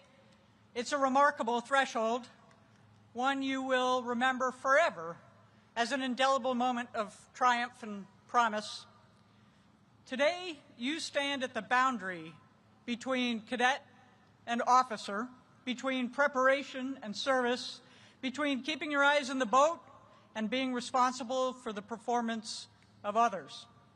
This boundary matters because today we celebrate. We reflect on your success, all you've achieved since you showed up 4 short years or 1,432 long days ago. But starting tomorrow, the world will depend on you. It will depend on you to keep commerce flowing through the maritime system, to protect our homeland, to respond when disaster strikes, to stand watch in dangerous places. Most Americans will never know your names, but they will live securely because you serve. Over the past 200 weeks, this Academy has demanded much.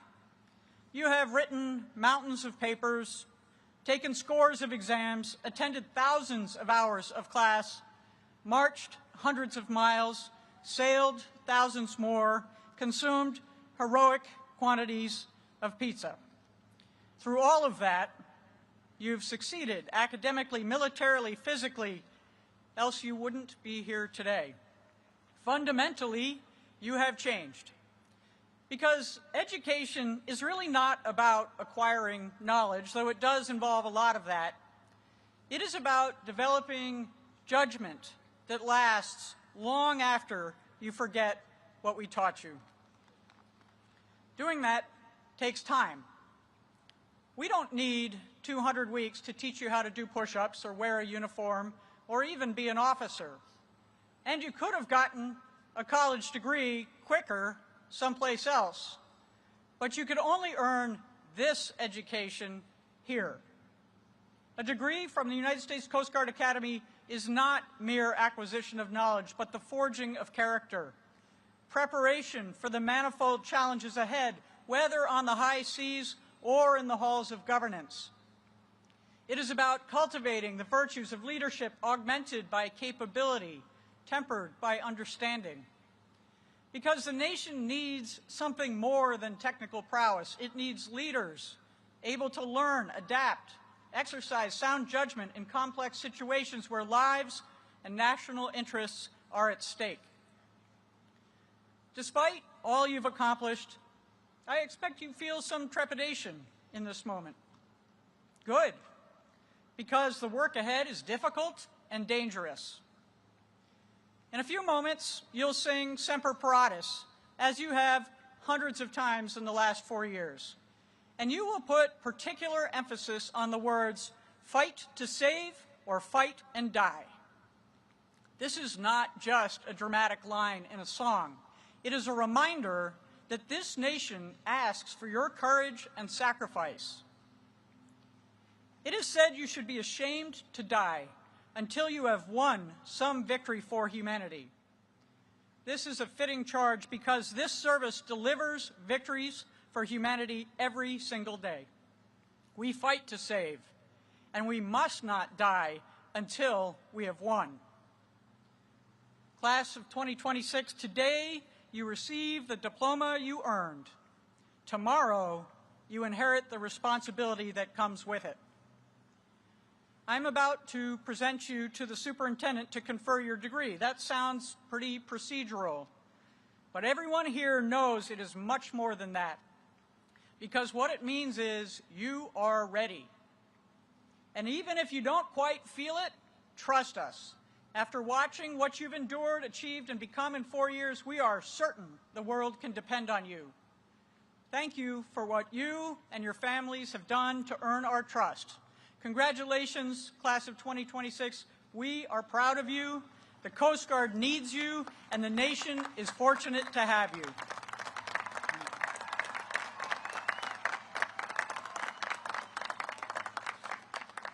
And now it's time to make this official. Will the candidates for the degree of Bachelor of Science please rise?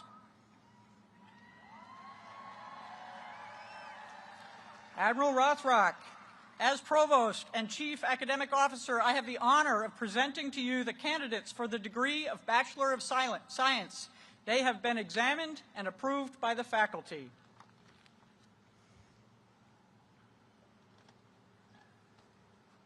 By virtue of the authority vested in me, I now confer upon each of you the degree of Bachelor of Science and admit you to all its rights and privileges. Congratulations, 2026.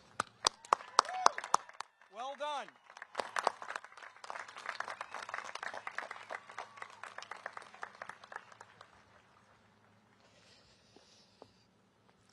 Well done. I am now pleased to introduce Captain Aaron Cassifant, the United States Coast Guard Academy's 39th Commandant of Cadets, who will present the candidates for commissioning as ensigns in the United States Coast Guard. Mr. President, Mr. Secretary, Admiral Lundy, Admiral Rothrock, ladies and gentlemen, members of the class of 2026, good afternoon. Admiral Lundy, as the Commandant of Cadets, I have the honor of presenting to you the candidates for the commission of ensign in the United States Coast Guard. They have met all military requirements and have successfully demonstrated competency as leaders of character in the Academy's 200-week leader development program. At this time, sir, I invite you to administer the oath of office to those being commissioned to the United States Coast Guard. Platform party, please rise.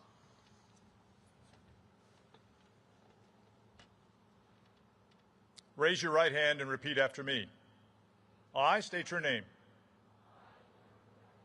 Do solemnly swear that I will support and defend the Constitution of the United States against all enemies, foreign and domestic, and that I will bear true faith and allegiance to the same, that I take this obligation freely, without any mental reservation or purpose of evasion, and that I will well and faithfully discharge the duties of the office on which I'm about to enter. So help me God. Congratulations.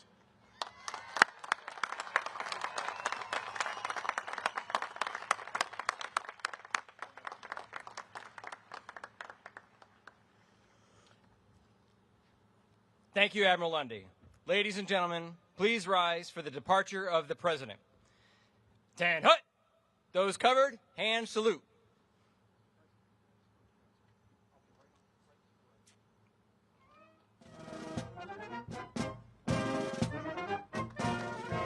Now, President of the United States of America, departing.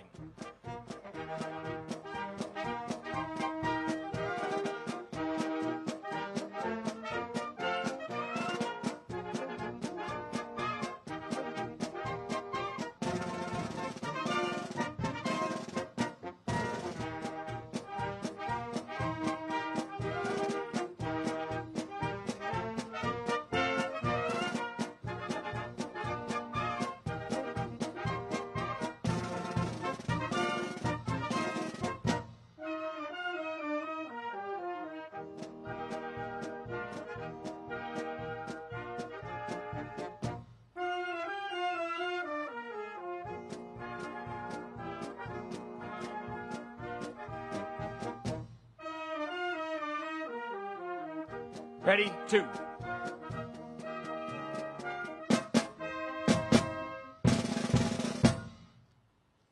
Please be seated.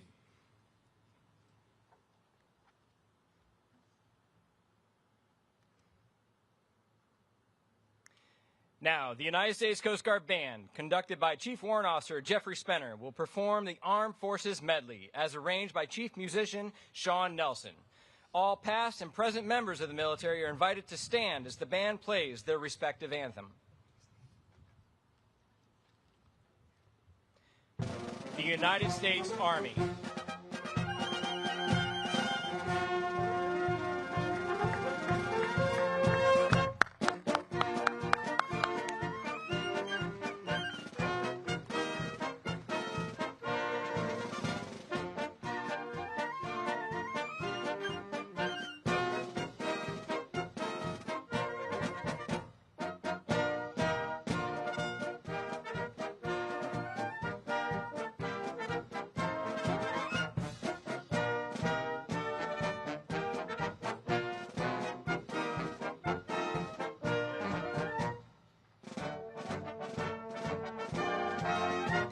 United States Marine Corps.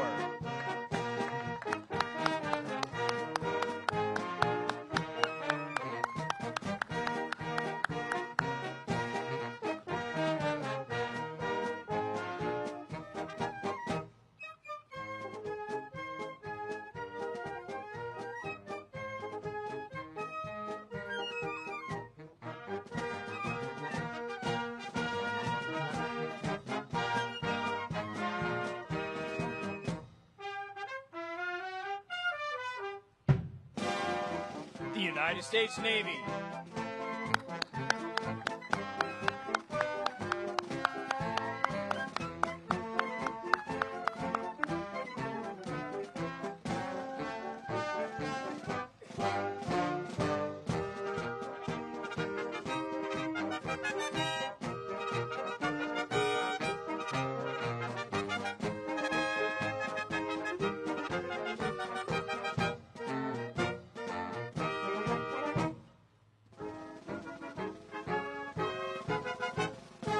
United States Air Force.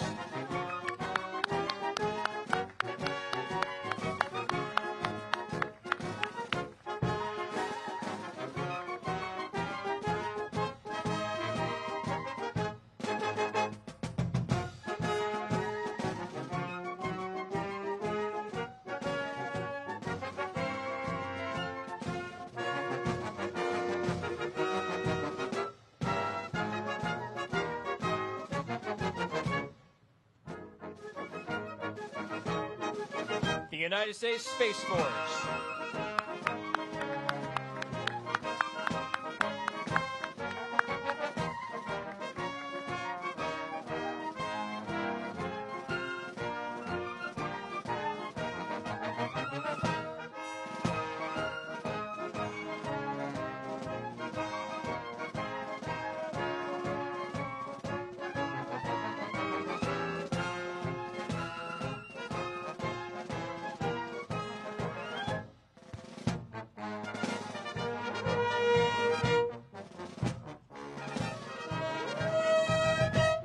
United States Coast Guard.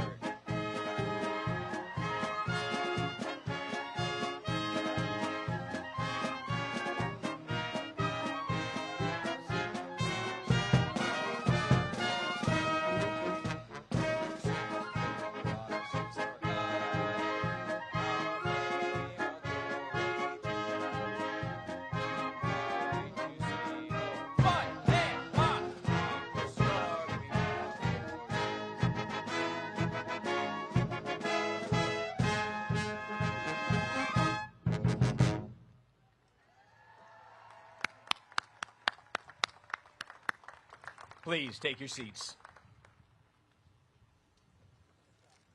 Thank you, Chief Warrant Officer Spenner and the members of the Coast Guard Band. We will now present the graduating class with their diplomas and commissions. As each graduate approaches the platform today, they are being presented with a gift by the Coast Guard Academy Alumni Association. Presenting the class of 2026 Challenge Coin will be Captain Andrea Marcial, U.S. Coast Guard retired, and the class of 2026 Link in the Chain representative, Dr. Sam T. Rudebish, Coast Guard Academy class of 1976. The degrees of Bachelor of Science will be presented by the Superintendent, Rear Admiral Rothrock. Commissions as ensigns in the Coast Guard will be presented by the Secretary of Homeland Security, the Honorable Mark Wayne Mullen. The Commandant of Cadets, Captain Aaron Cassavant, will announce the name, major, and unit to which each new ensign is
Matthew Thomas Condon, Cyber Systems, Coast Guard Cyber Command.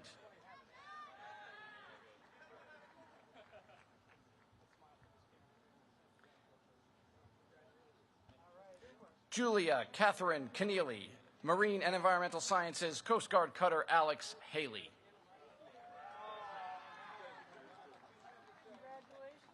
Jaden Thomas Coons, Marine and Environmental Sciences with a minor in Emergency Management, Coast Guard Cutter Nathan Bruckenthal. Gabriel Owen Cooper, Government, Coast Guard Cutter Bear.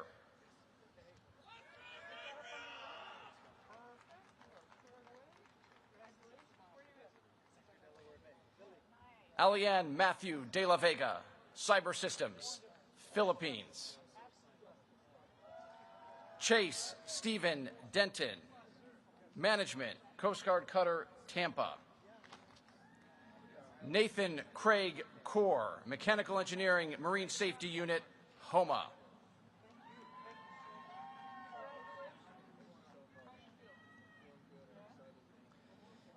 Miguel Scott Cotto, Government, Sector Delaware Bay.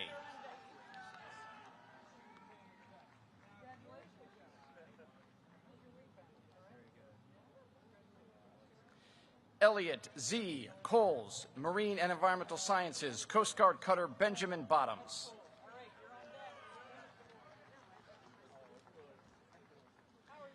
Morgan Joseph Coyle, Mechanical Engineering, Coast Guard Cutter Hamilton. Alianne Matthew De La Vega, Cyber Systems, Philippines.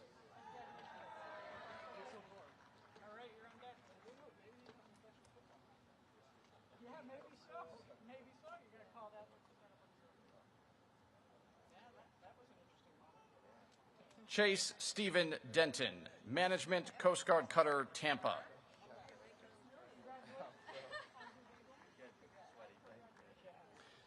Brooke Kasahan Desta, Cyber Systems, Base Miami Beach.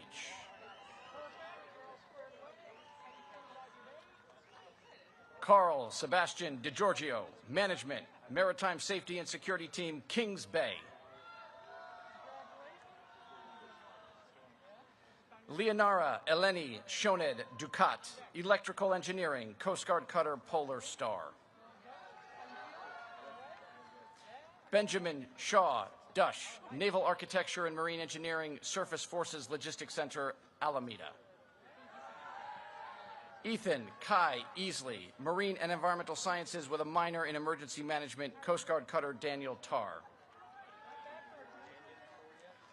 Grace Gilliland Edmondson, Cyber Systems, Coast Guard Cyber Command.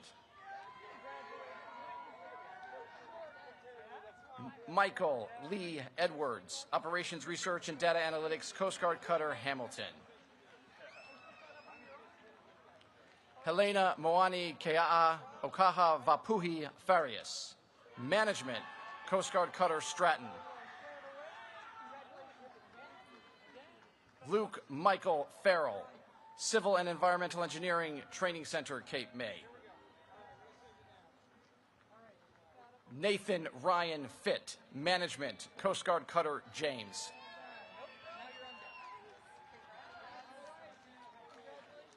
Alyssa Almeida Flores, Marine and Environmental Sciences with a minor in Emergency Management, Philippines.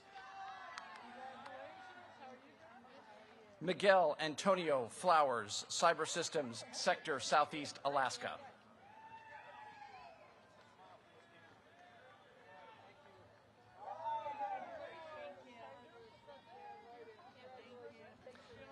Madeline Rose Fontana, Electrical Engineering, Coast Guard Cutter Calhoun.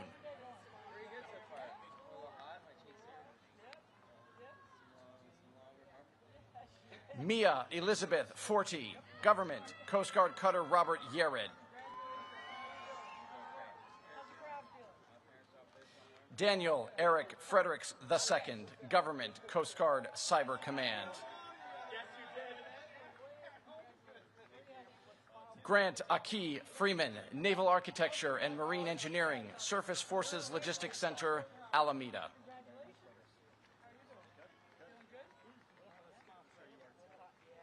Charles Aaron Gaines, Management, Coast Guard Cutter, Tampa.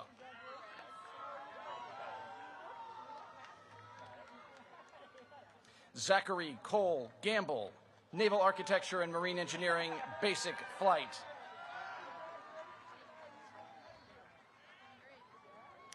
Aiden Antonio Garcia, Marine and Environmental Sciences, Coast Guard Cutter, Weishi. Molly Ruth Garrett, Civil and Environmental Engineering, Coast Guard Cutter, Hickory.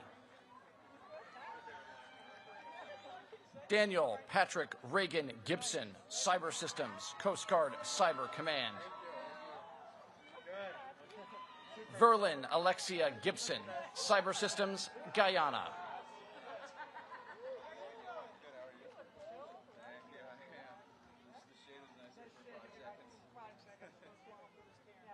Bowen Mitchell Giesbrecht, Management, Coast Guard Cutter, Kimball.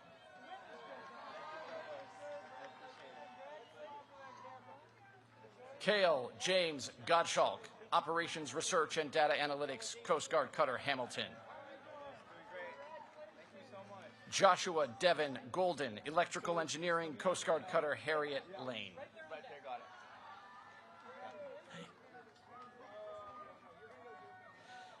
Seiji Magalahi Suzuki Gonzalez, Management, Coast Guard Cutter, Kimball.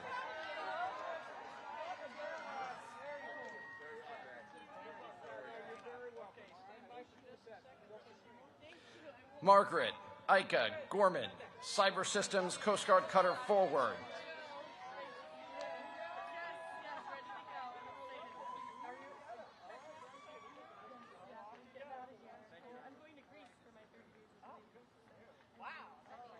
Evan Patrick Grenahan, Management, Coast Guard Cutter, Forward.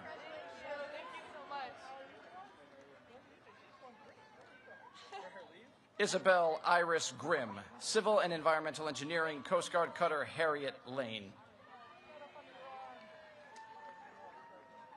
Jason Matthew Guglietta, Electrical Engineering, Coast Guard Cutter, Joseph Gerzak.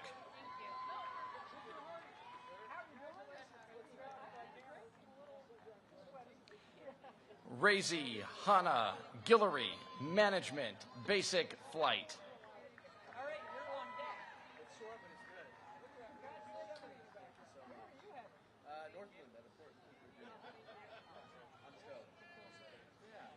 Amalia Danielle Haggerty, Naval Architecture and Marine Engineering, Coast Guard Cutter, Maple. Jacob Wayne Hardy, Operations Research and Data Analytics, Coast Guard Cutter, Northland.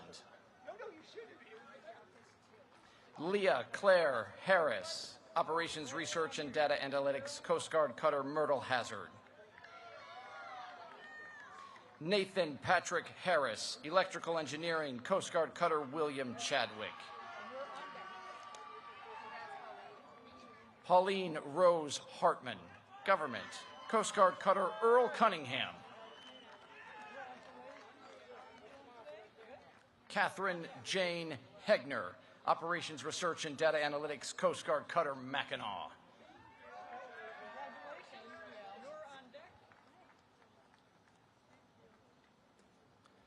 Lauren Rose Henry, Government, Coast Guard Cutter, Roland Fritsch. Mackenzie Suzanne Hilden, Marine and Environmental Sciences, Coast Guard Cutter, Willow. Paul Thomas Hobbs, Government, Sector Columbia River.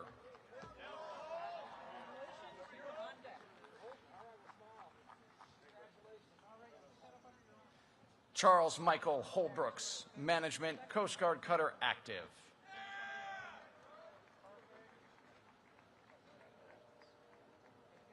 Hudson Dana Holden, Electrical Engineering, Coast Guard Cutter, Weishi. Claire Helen Holman, Government, Coast Guard Cutter, Alder.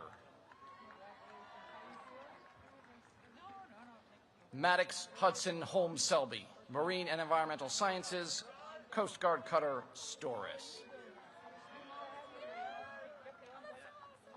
Mary Catherine Wynn, Marine and Environmental Sciences, Sector St. Petersburg.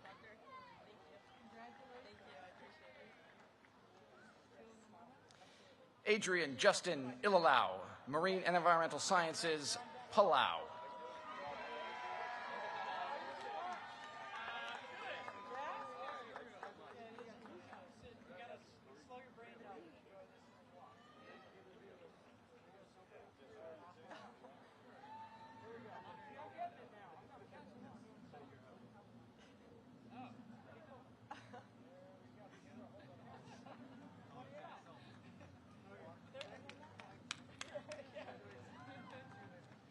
Tara Elizabeth Jessen, Civil and Environmental Engineering, Coast Guard Cutter, Calhoun. Giselle Melinda Johnson, Cyber Systems, Basic Flight. James Ed Johnson, Civil and Environmental Engineering, Coast Guard Cutter, Jacob Poru. Nathaniel Owen Johnson, Operations Research and Data Analytics, Coast Guard Cutter Monroe. Philip Joseph Jones, Government, Coast Guard Cutter Stone. Isabella Marie Judge, Civil and Environmental Engineering, Coast Guard Cutter Thetis.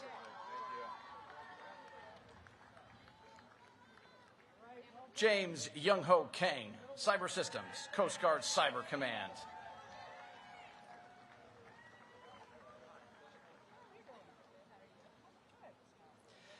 Andrew James Cahias, Mechanical Engineering, Coast Guard Cutter Storis.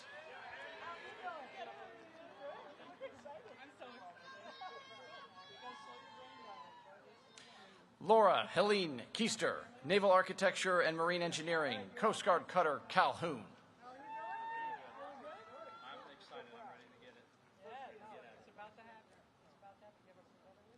Ashlyn Olivia Kelleher, Government, Coast Guard Cutter Robert Yared. Aiden